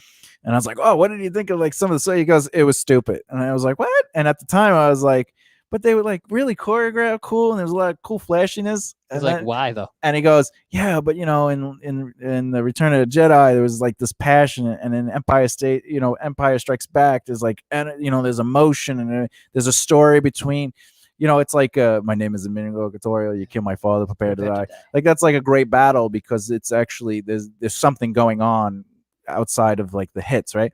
There's like emotion that you can feel. Yeah, Or I'm assuming his argument was the fact that like in episodes 1, 2, and 3, it was like things were happening that were flashy, but you weren't necessarily emotionally involved in the scene. yeah. There was nothing story wise going on. It was just like these two have to fight. Now, it wasn't too much longer after that I agreed because like I kind of rewatched it and I was just like, yeah, you know, it's just they're fighting. Then I watched the behind the scenes thing, and George Lucas goes, the script is done minus the fights. I just wrote they fight, and I was like, that's terrible, because you wouldn't write every hit like in a script. You don't write like the battle, but you would write emotional battle points. Yeah, because you would be like, this is what's going on, just because it's like, Yeah, it's like what are they struggling yeah, with? their things like that. emotions don't go on pause. The story doesn't go on pause just because there's a fight scene. It's like the fight scene happens because whatever's going on with the narrative has brought us to this, you know, this point Yeah. in the story where like things are. And as much as heated. I like John Wick, those movies are not designed for emotional through line. Those movies are like, what? How can he kill this guy? Except for the very beginning. No, it's well, yeah, but It's because it's a puppy. it's a puppy. But After even that, like I agree with like the you know, Friday the 13th movies or Freddy movies, they're not about It's like, how is he going to kill them? That's all we're already in the movie. How are they going to do? But when you watch something like New Hope, Empire Strikes Back, and the Return of the Jedi, we already in that world. We know how the narrative is. We know what to expect. And then you go to episode 1, 2, and 3, and it's just, how flashy can you be? And there's no real emotion in it. Even the fight with Samuel L. Jackson and Palpatine, who, by the way, didn't actually lose that fight. He forfeited the fight to take the upper hand. We're talking about Palpatine? Yeah, Palpatine. Yeah. Oh yeah, no, he did it to emotionally manipulate Anakin Skywalker. Yeah. He sensed Anakin coming. So anyway, in that moment, it still was like a terrible fight. Like, you know, but you know, it was a good fight. Darth Sidious fighting Maul and Oh, you talking about and his Clone brother. Wars? Yeah, his brother. Oh yeah, that was cool. I forget what his name is, but Yeah, I forgot what. it's the like a yellow guy. crazy name. But Yeah, the yellow. Yellow Darth Maul. that fight was great. There was a lot of emotion. There was character involved in it. You know, There's a second time he fights Maul later on where it's just him and Maul. What? Near the end of Clone Wars. no, it's in that same fight. He ends up killing the brother, and then he keeps fighting Maul for a little bit, and then Maul dies in Rebels. Yeah, but I thought there was like Maul disappears again for a little bit in Clone Wars, and then comes back like near the end, right before he gets to Mandalore. Yeah, no. Mandalore, his story ends at Mandalore because he's the king of Mandalore. Yeah. And that's when Palpatine comes, because he's like, oh, your power is getting too strong. You're a king. You have an apprentice. You're a rival. So he goes there, and then he goes, I'm not going to kill you, though. I have things I want to do. And he's like, Wait, so is that the same battle where like Palpatine has the two lightsabers out? yeah. Okay, then I'm remembering it differently. Yeah, no, he fights. He throws them both against he goes, then you are rivals. And he throws them against the wall. And then he play fights them. He's just like, He's like, you know, and then he knocks Maul out of the way. And then he does this really cool, like, and he like stabs the brother, like secretly from behind, you know, like he's like not even looking. He's yeah, like, dead. And he's like, and Maul's like, no. And then he starts fighting with Maul. And then he easily beats Maul because he's Dark Sidious. 2 weeks. I'm probably not going to eat it. Turkey club. Turkey club. I don't know, root beer. You want to? Diet Coke.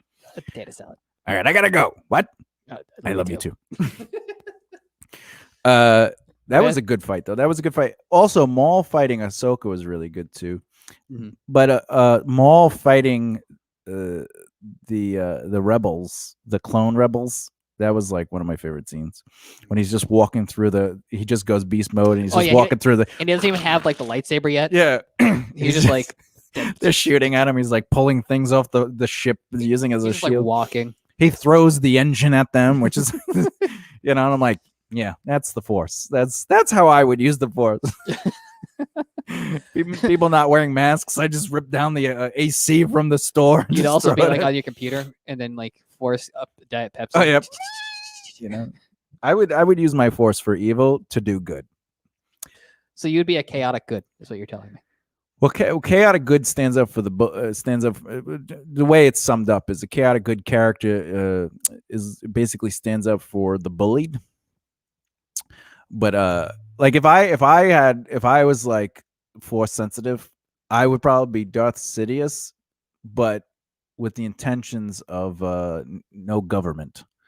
Like I would want to bring everyone together, so I would just build up an empire, So you'd kill be- everybody, and you'd- then let it start over. So you'd be an Adrian Veidt from Watchmen. I guess. Oh yeah. I guess I would be. Yeah. No, right. no, I'd be Manhattan. No, because Manhattan just doesn't care. Yeah, I want it to start over. Just like he just doesn't care. Adrian Veidt's like, Oh, I'm gonna go out of my way to do the evil to bring everyone together. Yeah. He was doing what he had to bring. Also, there's a lot of spoilers in this episode for Yeah. multiple things. Spoilers. Spoiler alert. Do it. Do it. Actually, the show I'm writing, 21-3, is the concept of that show will basically represent like my viewpoint That's a very on the world. That's a very bleak outlook. Not that I'm gonna I'm not gonna tell you what it is. I'm not saying what I said today is what's in the show, but I'm saying if you watch 21-3, you'll be like, he's crazy because, but you'll be like, oh, but he's smart. Like he makes sense. He knows what he's doing, and like the way There's logic behind the thought. Yeah, everything that But happens is hopefully above. there's not a giant squid. No, there will be no squids. But also, like some people always tell me, it's like Telmorn seems evil, and I go, you're too mortal to understand a divine purpose, because you're living in the restrictions of what you understand, whereas divinity is truth. Like there can't be wrong as a divine being. You know, if they're the divinity of in these stories, the divinity of absolute truth or existence will always be true. Existence is true. Existence is existence. Yeah, whatever it chooses to be is accurate. But like, you know, if you have like an evil god that was born of that existence, maybe their acts aren't necessarily true. Like they're trying to do, because nothing they can do is absolute. You know, like if there is one divine creature and it makes three other gods, right? Everything those three other gods do will never be absolute, because that one god could just erase it all.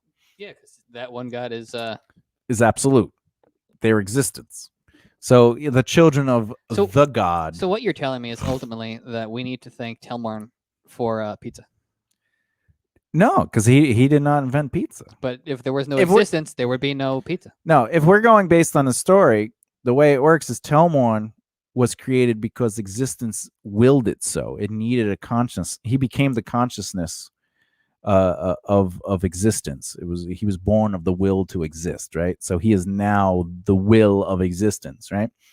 Then he created Sabe, and Sabe decided that he didn't want to have the responsibilities of absolute creativity, because Telmorn said, "Do whatever you want.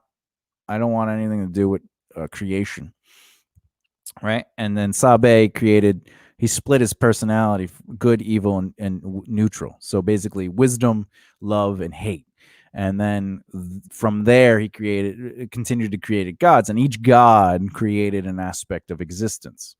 But pizza wouldn't necessarily be because of Telmorn. It would probably be because of, you know, somebody wanted to eat pizza, because that's the free will aspect. Bill, the god of pizza. Like there is preordained destinies in my world, but that doesn't necessarily mean there's no free will. The free will is the choices that we make to get to that moment. But those nodes, how we react to those nodes, those destined nodes, basically is on our free choices. Everything that leads us to that point. So basically what you're saying, it's like a spider web, but where multiple things meet. Those are the nodes. So you can choose which path you want to go down to get to that node. Yeah. There no doubt that you'll get to that node. No doubt. Whatever you do in this world, you'll still get to that moment. But who you are in that moment is based on your free choices. So to simplify it, let's say it gets to the moment where I have to kill you or not kill you. Everything that made me who I am I makes gotta that die. choice. If I choose to kill you, why am I choosing to kill you? It's defined either by evil or good within inside myself, but it doesn't necessarily. So we were meant to meet in that moment, but how I react to that moment it was based on my free choice, who I became. Because some people say, if you're around evil, you'll be evil, and I don't agree with that. I You agree. you choose to accept that life. That's a choice. That's why you can have people who, you can have siblings who are raised in, an abusive family, Yeah, and yeah. then you can have, 3 different or 4 different or 5 different personalities in the way that people react. Like there's that story that you like to. Oh, the twin brothers. The twin brothers, yeah. Like one's in jail and a career criminal. The other one's like successful, whatever. And then the reporter or the guy interviewing them goes to the criminal brother and goes, Yeah. "Oh, like why is it you and your brother have 2 different paths in life? You grew up in the same environment." And the criminal brother goes, "Why don't you go ask my father?" And then the guy goes to the successful brother, asks Yeah. the same question, and the successful brother goes, "Oh, why don't you ask my father?" And then the interviewer was like, "No, I'm asking you." You guys must know JD. You're terrible at interviews. You're terrible. Do it. Yeah, no, that's exactly right. Our environment is not the result of our behavior, but it is an influence to that behavior. We still make the choice of the behavior. That's why we can choose to react emotionally, logically, or just moot. Have like no feeling at all. Have empathy or apathy. It's everything we choose to do is based on our the choices we made that became habits, which is the same thing with success. When you're learning how to make money or how to be a successful producer or writer or anything, your habits is what develops you. Like for some things you do where like I'll say do it exactly like this, and then like you'll go, well, how would I do it? That's a habit you developed as you grew up to not necessarily pay attention to the rules, where you go, well, how do I do it the easy way for me? How do I make it make sense to me without actually learning the process first? But that's a habit. That's what we do. We create the habits. What did I learn as a habit? Learn it as it is, and then I can manipulate it. So how do I if I learn how to do something that I don't know how to do, I'll learn it as needed based on the exercise process. And then now that I understand it, I can adjust it because I'm adjusting it based on what needs to get done. I know it, but you can't adjust something you don't know. Agreed. Because but those are habits we actually create, spending habits. That's a habit we create, like when you work out, that's a habit you developed. It probably would be difficult for you to just stop that. It drives me crazy. Like, yeah, if you like when you take rests for a week or two, it's hard for you, Yeah, no, I hate it. Adjusting to this new thing where it's like I take do a day of exercise, day off. That drives me crazy when I don't have that exercise on that following day. That's why you're getting fat. I know. You ever eat something and go, "Oh, this is making me fat," and you're like, "Wait a minute, it takes a few days for the you don't have body dysmorphia." No. No, you should. It's fun. You should date a redhead that ruins your entire fucking personality. I'm doing my best to never get into an emotionally abusive relationship ever again. Yeah? Yes. How do you do that? How do you do that, JD? By recognizing telltale signs and going, "Oh, this is unhealthy for me. I do not want to repeat this." What would be unhealthy? Well, someone who's telling. Yeah, go ahead. What would be unhealthy, JD? Someone that influences me to have body dysmorphia. But what else? Lying. Lying. Oh, so you would never lie to a woman? I would lie next to a woman. No, you wouldn't fib to her. You wouldn't tell a falsality to resist the confrontation. What? Well, I don't want to fucking say lie because you're gonna say, "Oh, I lay down next to us." So I'm trying to find other words so you don't fucking pun me because you don't want to answer the question. We're talking about a white lie. Talking about saying like, I don't know. Yeah. Like a shirt she had purchased that I am not. Oh, she's like, "Do I look fat in this?" You're gonna be like, "No, baby." Yeah. Or does this look good on me? It looks great on you Why does it look great on her? because she's happy with it. See, that's all that matters, right? Yeah. Would you lie about something like, "Hey, have you been talking to someone else?" No. You would be like, "Oh no, I am talking," and then I'd be like, "Why? Why are you talking to them?" Why does it matter? What if they're like, "You shouldn't be talking to them I'd be like, because I caught you sleeping with her"? what? If they caught you sleeping with them, would you be like, "Hey, Wait. So I was lying next to her. There was no sex. We just slept naked inside each other the whole night for 5 minutes." that was a really short night. And That lasted forever. I was trying. I couldn't get to the 25%. So you would never lie to a woman to resist confrontation, Correct. I have in the past. which would make you a liar. Yes. But I was in a very, very unhealthy relationship, and so I did everything I could to avoid having confrontation, mainly because Yeah. most But now you Anything. wouldn't do that. I would not do that. So you would just accept the situation, no matter how weird the contradictive data is. Yes. Wait, what? What are you talking about? Contradictive data. So if somebody says one thing, but it's contradictive to the truth, or new information, you'll maintain stability. I don't. I don't get what you're talking about with Like, let's say contradictive I data. said to you, I own a white cup, and then you see a photo of me with a black cup and no white cups in my cupboard. Would you think that was leading to an abusive relationship, or they could? But an abusive relationship is only. It could be that said white cup just is in a shrine somewhere. Maybe it's like the great grandfather that's been in the family for like 4,000. Yeah, they're like, I love drinking out of my white cup only. But then you see them drinking out of a black cup, and they only have black cups in the cupboard. Would you think that is leading to? Is that a red flag? That is definitely something to be suspicious of, but there is no. That's what I'm saying. That is suspicious. So, but I don't have enough data to say that they do not own. Nate gets it. But what I'm saying is, would you just rely on? You wouldn't see that as a red flag because you just said. I said that it would be suspicious, but again, would you talk about it? I would ask him, like, "Oh, where's this white?" Oh, you would? You would ask him about the contradictive information? Yes. Your phone died. It's dead. It's dead. DED. So have you ever been in that situation? Yes. Yeah, like just say recently. All right. So you can see an abusive relationship coming a mile away now. I don't know about that, but I definitely have I have things that trigger me. Yeah, like what? Like definitely lying. Lie. Okay, so what would lying look like? Telling not the truth.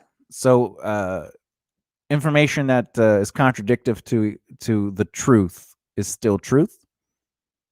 So if I tell you one thing, but evidence contradicts that truth. If someone tells me something that they know for a fact is truth. How do you know that? How do you know what they're telling you is absolute truth for them? They don't. You can't. Even if they say it is, that's not necessarily true. That could be a lie. All right. So if you see that, you're going to question it? Yes. Would you? I would definitely question it. All right. So let's say I have the chance of being in an abusive relationship. All right. What advice would you give me? What am I looking for? What are some red flags? Oh, it depends on. Just some. Just it doesn't depend on anything. Just what are examples of red flags? Well, if there is things being done where the person that you are potentially getting in a relationship with does not respect you as a person, things that make you happy, your boundaries or something. I dated this catfish once, right? Oh yeah. And she gave me the wrong address. That ended up being in between two buildings. Yeah. Is that a red flag? That is very much a red flag. Oh, it is?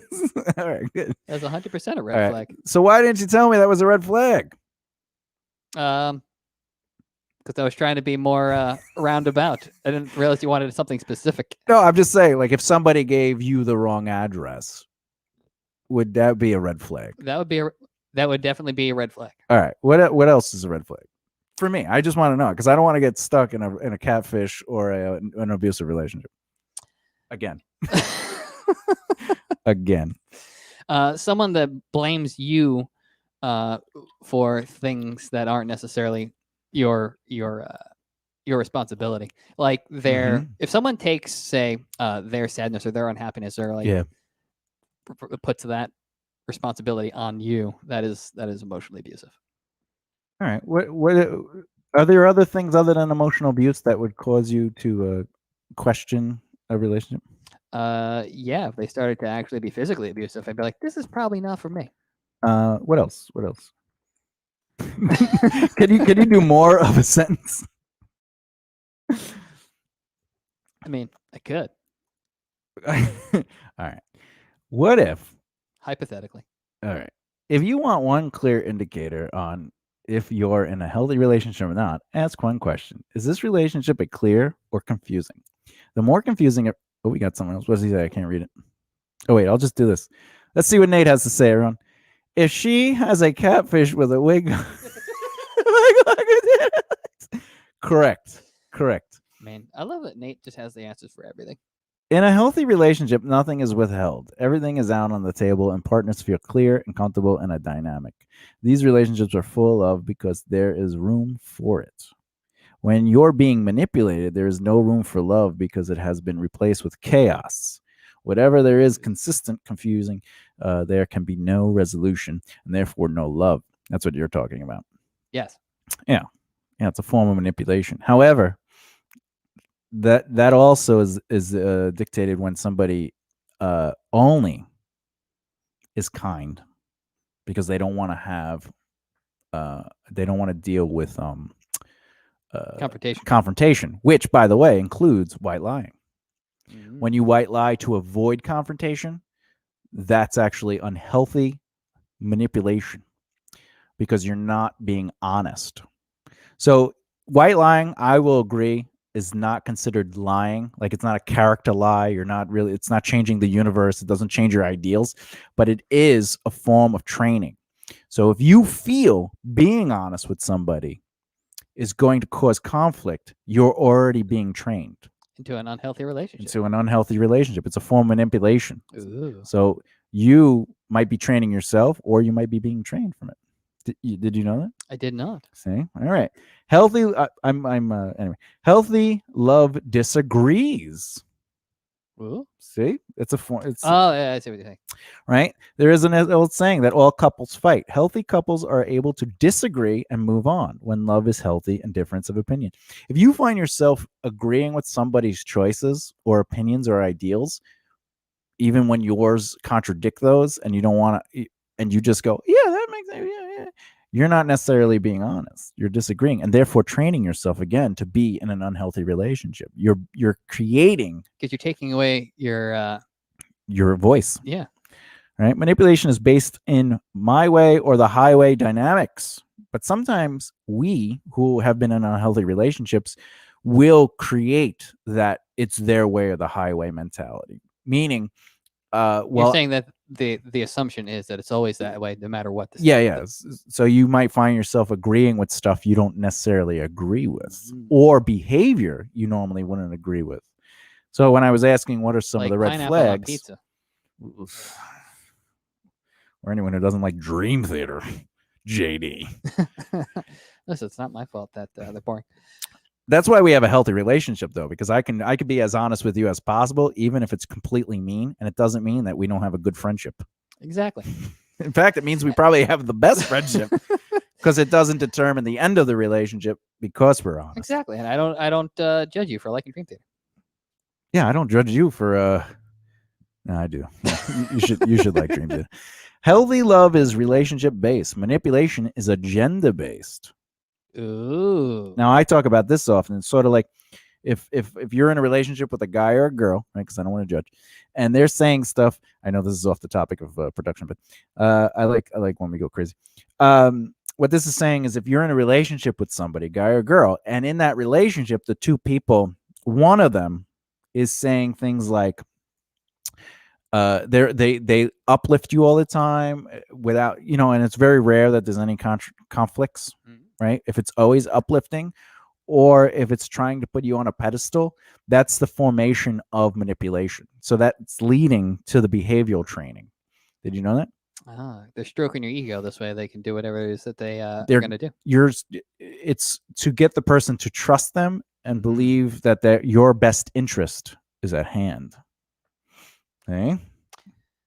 So my question Go for it. is, how is it that what's the step in between just the always being positive and basically stroking your ego to making you think that your best interest is what they're going for?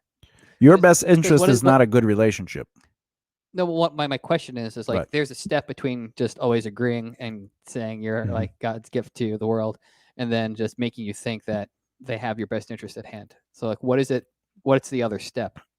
If somebody, it's like if they are always complimenting you or always motivating you, they're manipulating you. Oh. There has to be a healthy mix of truth in there, because you are not God's gift to the world, right? And you have to know that as a person. Yeah. So if someone is saying that to you without, like, let's say I recorded a song that was crap, all right, and my name was JD McGibney, all right, hypothetically speaking, for an entire album, and I mixed that down and I sent it to somebody, and they go, "Oh, that's really good. Oh, congratulations, you're doing a great job. I love the way it sounds. Right? I'm proud of you. You're doing amazing." That's a lie. Why? Because they're not giving you any feedback, especially for using me as an example. Never having for realsies mixed and mastered my own music before. Now, if they said it for one song and then the next song they say it again, they're definitely lying to you. I've definitely I've gotten feedback. Not from you, because your first thing is always just like, JD. Because I think you could do better. I know you can. I'm saying, but normally you just started off with some sort of joke and then you give me whatever it is you're going to say. Oh, yeah. But like, I have gotten feedback before where people are just like, oh, they'll start off with something positive, but then they're like, these are the notes that I have. Yeah, well, so that's a healthy mix. Yeah, because it's like, oh, I'm very proud of you. You're taking the initiative, whatever. Yeah. This is what I noticed. This is what you can do to make it better. Yeah, absolutely. And then there's the Thomas where it's like, I give you compliments sometimes. I say something's good. I say you're an amazing guitarist. I just think you need to practice writing. Because they're two different skill sets. Well, it's a good thing that this first album. Yeah, as soon as we get it over with, I can move on. It's already written. Those are the songs. Anyway, although I did take a lot of your yeah, it always made it better. What? It always made it better. It did make it better. Yeah, because I know what I'm doing. I don't know what I'm doing with everything though. There's like I can't. You know a thing or two about the number 3. What can I do? Is it what can't you do? Yeah, I'm trying to. It might be a shorter list. Well, I still think you could fly. You just haven't showed it off yet. I think you could fly. I can glide. Love is based in manipulation, the avocation of vulnerability, and is largely skewed towards meeting the agenda of one partner. So what this is saying is also like agenda based is that they're elevating you for you to believe that they have your best interest in the hand, right? Well, so is it with the purpose of making you think that? Yeah. So what? I totally lost train of how I was going to word this question. Is there a difference between someone who is always positive and just wants to see you succeed and always gives you like that positivity, and someone who does that with the intention of trying to get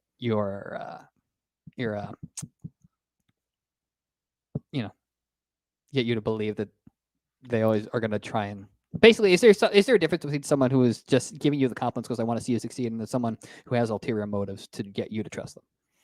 Well, obviously there is a difference, but it also comes down to variables. How well do you know that person? How long have you known them person? How much information do you have based on their behavior? Because you cannot justify behavior if A, you've only known them for 5 years but seen them 6 times. You know what I'm saying? Like, those are the variables. However, based on psychology, would you rather trust Sorry, I always giggle when you say "Would you rather." Would I you choose ra- blind. would you rather cut your penis? Would you rather trust somebody that you grew up with consistently over, say, somebody you just started hanging out with for a year? In most cases, I would probably choose the grew up with that I'm still in touch with. Because you know they're not going to lie to you, especially because you would not be friends with them if you believe they are a liar. You would have grown that trust to respect their forthcomingness. Whereas the person you don't have a true relationship with, and it's not a true relationship if you haven't developed physical behavioral bonds, which means, like, you know, if you and I just talked on the phone or pen pal, that's not a true physical emotional bond. Like, Yeah. it cannot be. Yeah, because it's having that being physically in the room with somebody is completely different than having that pen pal. Yeah. So with that said, minus all those crazy variables, just the aspect of a person's behavior. If I knew you for 5 years and all I ever did was compliment you and elevate you and lift you up, and it was always positive, you can't trust that person. Why? Because they've had all that time to give you more of who they are as a person, and all they do is focus on the complimenting me and not actually giving me. Yeah, they want you to come to them because you can trust their support you, and there's no conflict, and now you feel safe with them, and you were trained.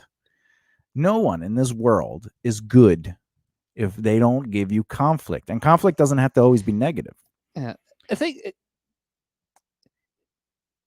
is it would, instead of using the word conflict, would it be you can't trust somebody who doesn't share their thoughts? No, conflict would be the right word, because conflict is not a negative connotation. Oh. Conflict is just a conflict is a resistance or pushback. A conflict could be difference of opinion. A conflict could be, well, let's watch this show. No, I want to watch this show, but I like this show. You know what? I like that show too.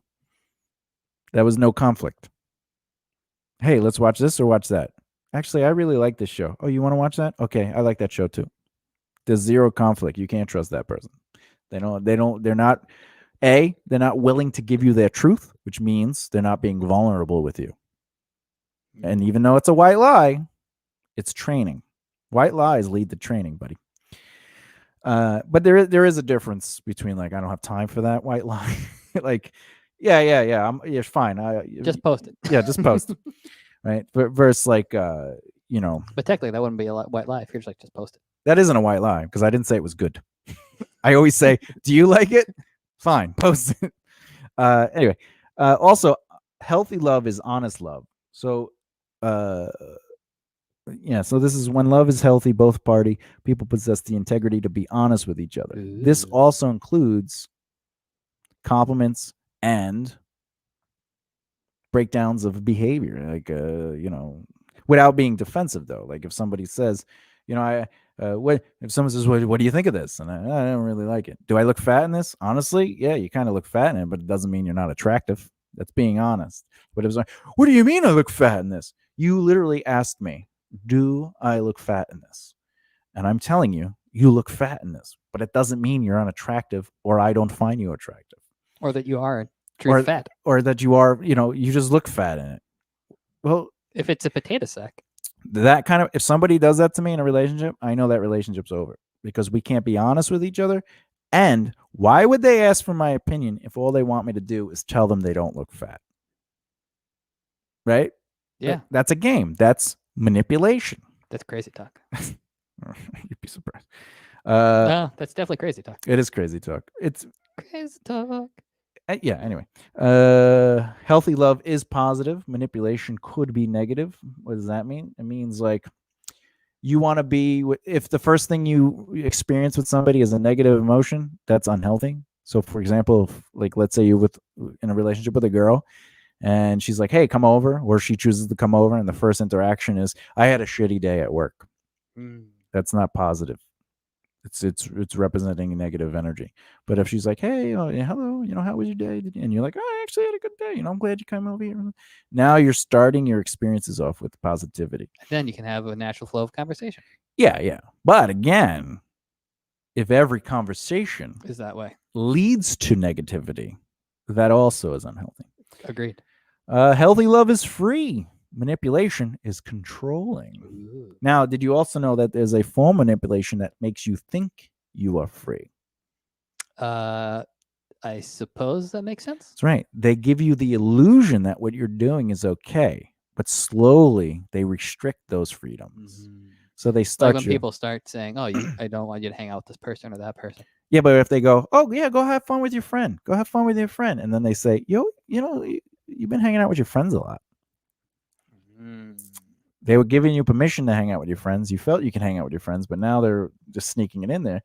They didn't say you can't hang out with them. It's just you've been hanging out with them a lot. Maybe we can hang out Friday instead of and that's manipulation. That's not nice. I don't like it. Healthy love is sexual. Oh, hero. Yuck. Anyway, so That's how you produce films. those are things about manipulation, and those are things you should be looking for, in your work relationships too. Exactly. But it's true, because you want to be able to trust the people that you're working with, You have especially to when be you're able to dealing trust with money. I'm in a situation where because I was emotionally destroyed through cancer, I was manipulated into believing a falsity. Now my brain, all it sees are the patterns. So when I point out the patterns to anybody, So when you see the patterns, is it like you see in like those movies where you start seeing like all these like math formulas going around? no, I Like that. I get flashes of all the scenes and then the behavior, and then it matches the behavior. So I'll see what I dealt with, what my research suggested, and then what the actual behavior is, and then I'll see repetitive, like literally just like when you cascade on your computer and it goes, and then like it's just like that. That's what it looks like. And then in my head, I can instantly scroll through all the pitches or behavioral patterns, and then you just like match them up, and you're like, oh, it's literally the same thing. but it's that quick. It's not like I'm sitting there going like working it out in my head. It's that quick. Like that entire process works instantly for me. Can I break it down? Yeah, I can go back. I could slow it down. So if we're gonna do like a theatrical version, we would make it like. Yeah, you would see that. And you would just it would be fast forward, and I'm just kind of like orchestrating the entire event. But I see the patterns in people all the time. And like you say, oh, you have magic powers. No, I have a photographic memory, so I am collecting pattern behavior. What does that mean? It means if I see a still photo and their body language is a certain way, you're like, it's indicative to the body language of that particular behavior. And that's why I would say 99.9% right all the time when it comes to reading people, even people I've never met. And it's just the point is, though, when people talk to me, pretty much a majority of what they say contradicts the behavior. And that's why it comes down to how can you truly trust somebody you haven't physically seen the behavior of? Because if you're just dealing with words, you're not dealing with behavior, and behavior and words dictate character, right? Because you can say, I believe in helping people, but if you're not actually helping people or enjoying yourself while helping people, that says a lot more. I had this friend who I don't consider a friend anymore. He wants his sister is a lesbian, and we were friends. And one time we were at the point where we were just like, hey, you want to go to the mall and check out women together? She would ask me that, and I was like, yeah. So we had a good relationship like that.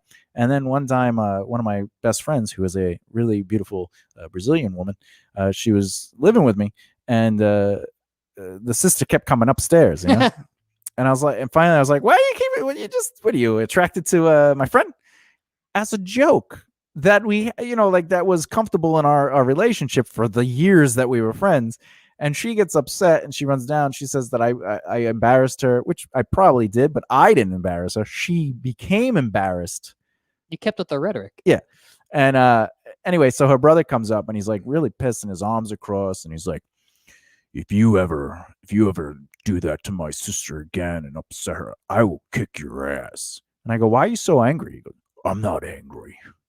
And I go, everything about your energy and physical representation of behavior is suggesting and that the- you're angry. In the verbal conversation that was just implied. You can be calm and not angry and threaten somebody But why would you threaten somebody when you were calm? because you're clear of head. I've come to the conclusion that if you ever talk to my sister that way, I will have to beat the crap out of you. I'm telling you that with calm behavior, I'm not even angry at you. It's just a realization. You do this, this will happen. I'm not angry at you, but I just want you to know there's going to be a recourse, reprimand. But in that situation, his physical body was showing anger. Gotcha. You know, can I look calm and be angry? Yes. But can you show anger and be calm? Maybe.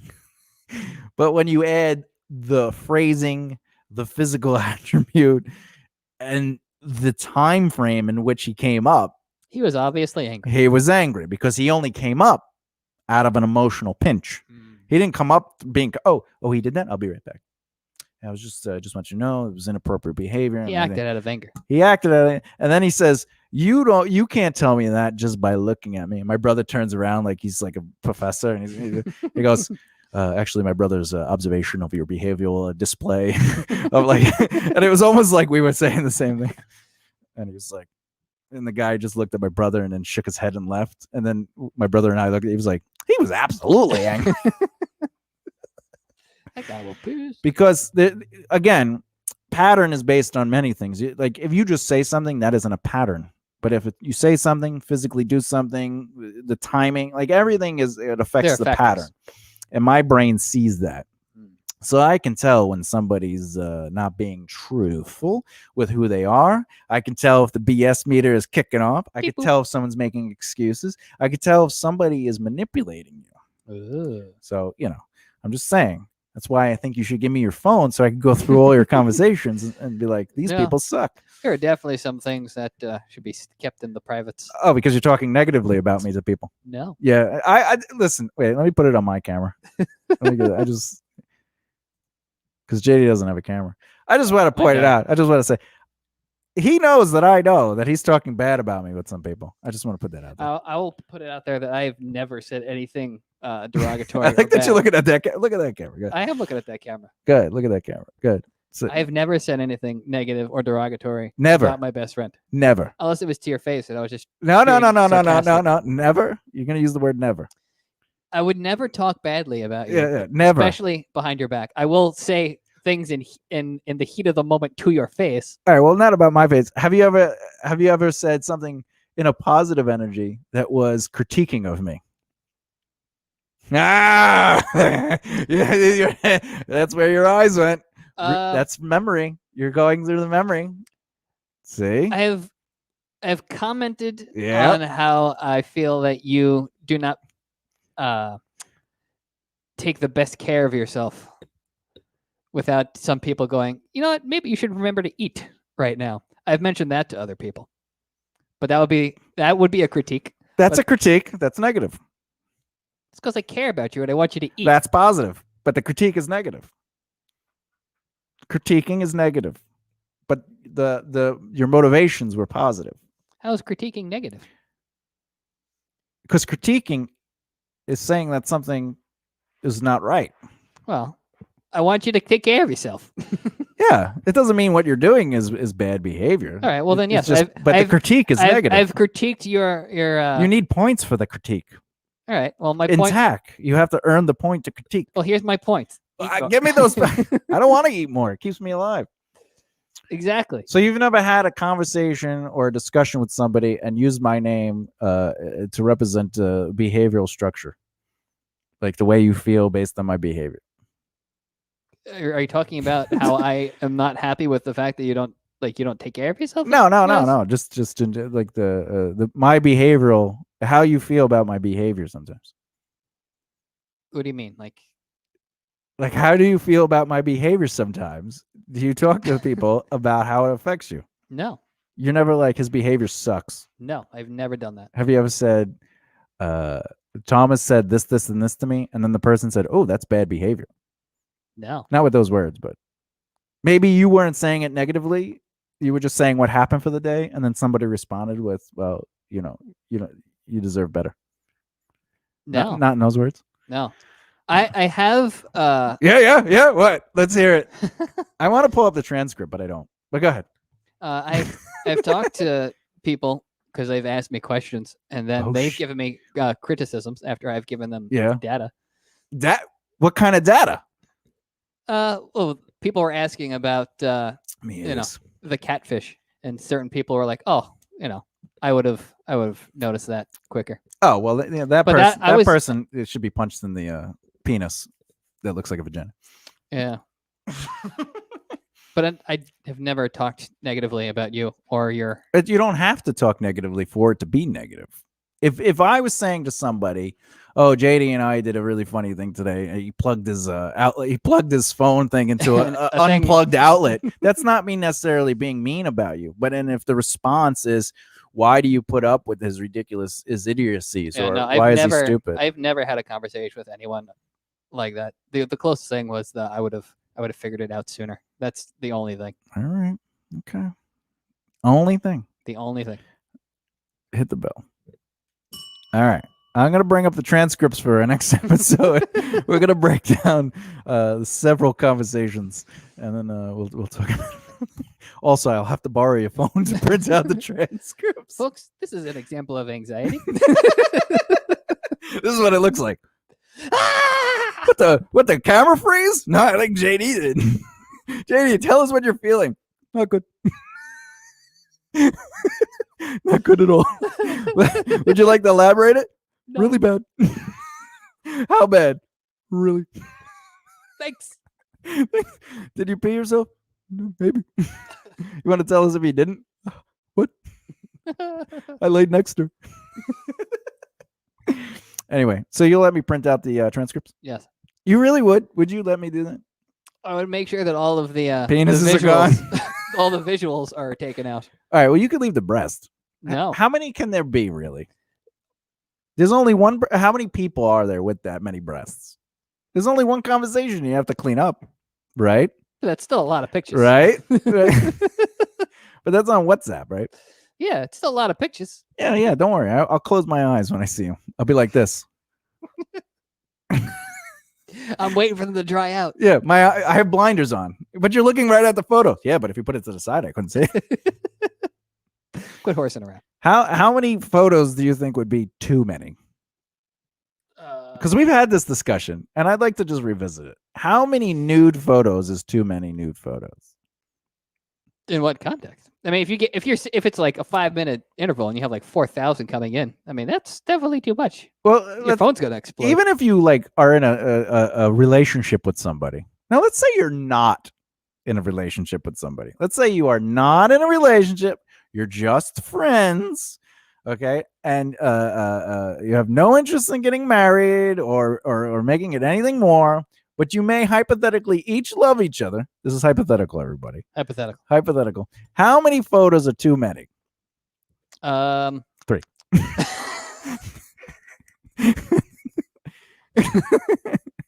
Is there a point where you go, I get it?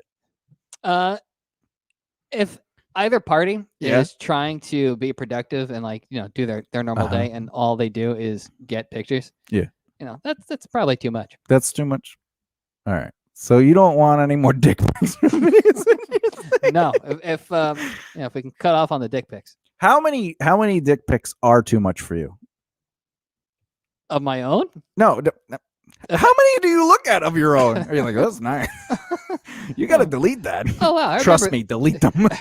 I remember that, Tam. Why did I wear a hat that day? Look at the rim around the top. How?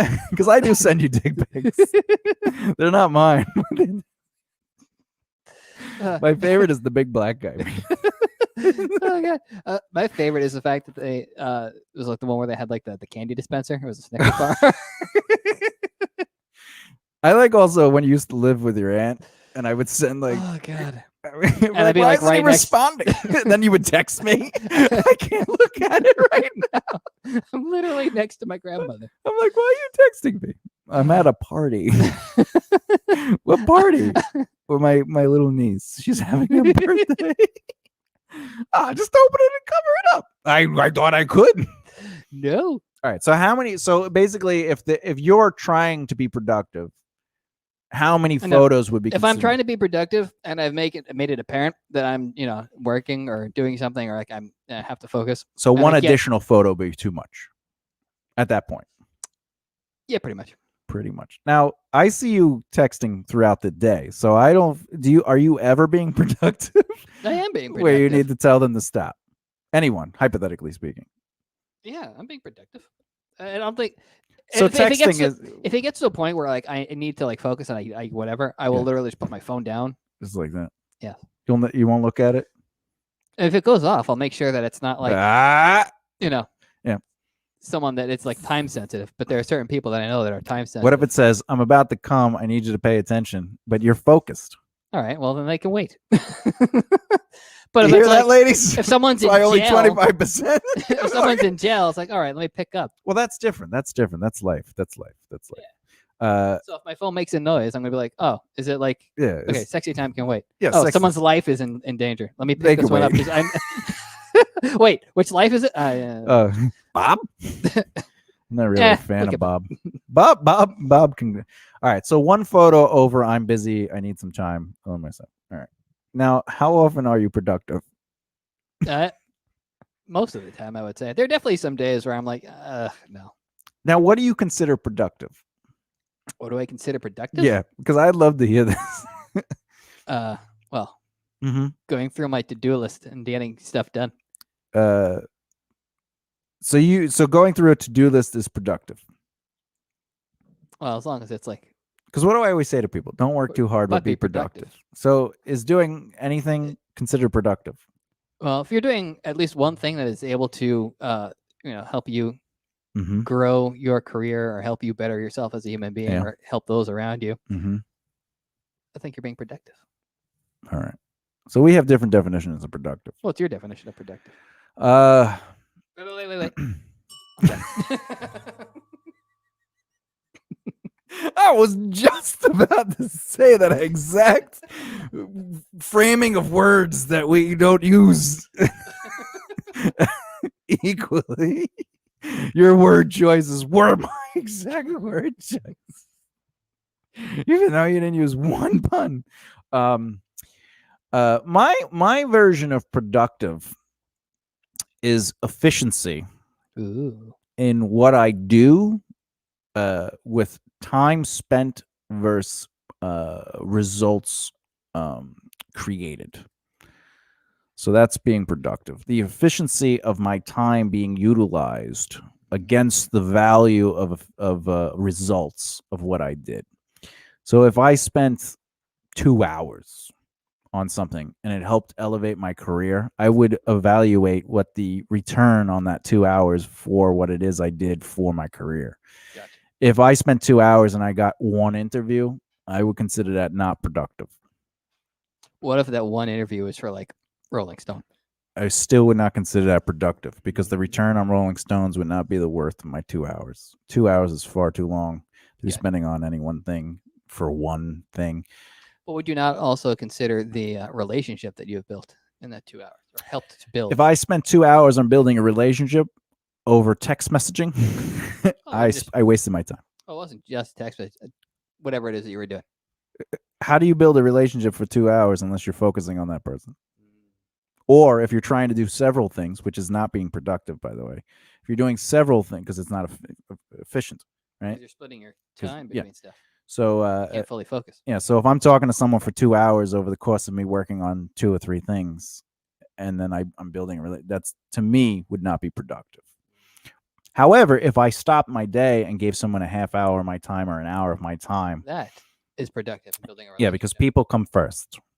But the way you're presenting it, I feel that's not a person. First of all, if you're talking to someone for 2 hours, you gave them too much time on the phone or videoing or texting. That's unless the text is like not consistent for 2 hours. Like if I'm like, hey, and like 30 minutes later, like, oh yeah, like that's different. That's different. But if it's like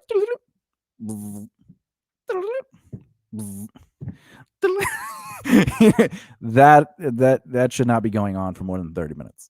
And even people that I'm close with, I do that. Like I'll be like, all right, I gotta get back to work, or I just don't respond. You do that to me, and I sit next to you. I know, because it's disrespectful of me to absorb that amount of time from you, and it's vice versa. It's disrespectful of that person to absorb that kind of time from me. If it is that extremely important, we should be talking on the phone or videoing. However, I believe since people come first, if that kind of conversation is absorbing 2 hours of my time, I should be not focusing on anything else. I should, hey, we should talk on the phone or video. And I wouldn't really give them more than an hour. Unless it was like something like important or crazy. Well, yeah, again, people come first. So if it's an emergency, whatever the emergency that's needs, different. That's different. But we're talking about in general conversations. You know, someone's like, "Hey, here's my vagina," and you're just like, "Oh, great." So that's vagina. If that goes for 2 hours, or if that goes for 45 minutes and it leads to an hour video chat, I think that's disrespectful for productivity, effectiveness, and also the relationship. That, to me, the relationship is not, from both sides, not being kind to the respect of the time. Does that make sense? Yes. Even though I make love for her 2 hours, but it's like, usually, sorry, you're going over my time limit here. But it's usually at night when I, my day is done. Now you get all my time. But if I shut off my work brain, as soon as work's done, I could use my time however I want. But there's this, when we're talking about productivity and the definition of productivity, you're talking about productive time. Yeah. When I'm working, my productive time is productive time. Yeah, and relationships are important during that time. However, I have to create boundaries to those relationships, because then that becomes, boundaries is very important. Yeah, believe it or not, that scenario, that 45 minutes to an hour, and then an hour of it, like that kind of stuff, is actually consistent with an emotional abusive relationship. Ooh. And because it's not, though your wants are being needed in that moment, because you're dealing with emotional, your brain is going, I'm enjoying this. So you're not necessarily thinking, you're just like, oh, yay. I want to see my penis dopamine, come. Dopamine? Dopamine. Yes, someone's being a dope. Anyway, in that moment, you're allowing that feeling to dictate the movement, and you're actually using the relationship to feel that way, and not. So it's like a drug. It's a drug, yeah. So in my mind, that's not healthy. Yeah. Do I get like that? Yes, I have gotten like that. But if it's during the workday, usually I'm like, I got to shut that down. You're like, no drugs. But after work, it doesn't matter. I don't, After work, you're like, all the sexy drugs. All the sexy drugs. But it's the same with any relationship. Like, I have friends that are always like, oh, you don't reach out to me. It's not my job to reach out to you. Yeah, but the time you put into a friendship tells you how much you care about it. I go, that's not true. I go, the amount of quality I give to the time we have within that relationship. I have a friend that I've been friends with literally since I was 12, and I don't talk to him anywhere near close to every day. Sometimes we'll go weeks or even months without even talking, and then we'll just pick up. One of us will be like, oh yeah, they exist, and like we'll pick up right where we left off, and our friendship is, Yeah, and it doesn't mean you like each other less. It's just no, he's like one of my closest friends. Nate, if she's that's funny. He's funny. Nate is a funny guy. Is he a comedian? He should be a stand-up comedian. No, he's an actor model, which is basically the same thing. Because actors, think they're models, and models act like they're important. Wow. Have you seen that new thing going around the internet where pictures? Men make more money than men make more than women when it comes to the dollar amount, right? And then they said, why aren't women making as much as NBA players? Oh, these are about the WNBA? Yeah, right. And then the response is, great. Why do female models make 10 times to 100 times more than male models? And there's a statistic that, if you look it up, I could be butchering the statistics, but the top 8 highest paid models combined make what the 10th highest paid female model makes. Wait, what? The top 8 highest paid male models, if you add all their money together, equals the amount that the 10th highest model makes. Jeez. Female model makes. Now, if that doesn't shut down the conversation, And the reason is because more people want to see female models than male models, just like more people want to see. And in fact, we talked about this on one of the shows we filmed. Oh yeah, well the roundtable. And the female basketball players watch the male basketball players. Well, the reason why was the fact that the NBA compared to the WNBA makes a lot more money. So like because of the audience. Yeah, because there's more money to pay the NBA players, whereas there's less money in the WNBA to pay the WNBA players. If there were more money, they would probably get. Agreed. Agreed. And this is why I think 3 nudes in a row would just be way too many. But anyway, to conclude the episode, when it comes to manipulation, you have to look at that behavior for your career too. Like, so if as a producer, your job is to make money, but the people you're building relationship with, you don't want to use those relationships. For example, we started off with, if you had a relationship and you could bring in $7 million for a budget. Should you do it? And you don't want to just, because if you do it and you don't make that money back, you're using that relationship. Therefore, you're becoming it's an abusive relationship from your end. But you also have to respect the boundaries of everybody involved. So if you're going to ask somebody, or have the audacity to ask someone to borrow money to film something, you better be able to make double to 3 times as much as that. And have a plan budget that you could share. And have that plan. I don't know, I'm going to wing it. But not a plan you think, not a projected plan of plausibility. Not like a plan like, well, if all these things happen, I will make $1 billion. You need a plan that's like, this is definitely what can happen. Yeah, with me in control 100%. Yeah, what can you actually do to return that money? And that's why you start off small, because you'll learn the process small. If you could make that kind of money, then you can increase your budget a little bit. It's sort of like when you are creating like we talk about a capital foundation, and within that capital foundation account, which is a business account that pays your overhead, you would have a safety net of 3 to 6 months, right? Whatever the case may be, how do you increase your overhead? Well, if you continue to save money and you're well over your safety net and you reach 18 months and you're maintaining 18 months, you can then take that 18 months and just say, all right, I have 9 months in my bank account.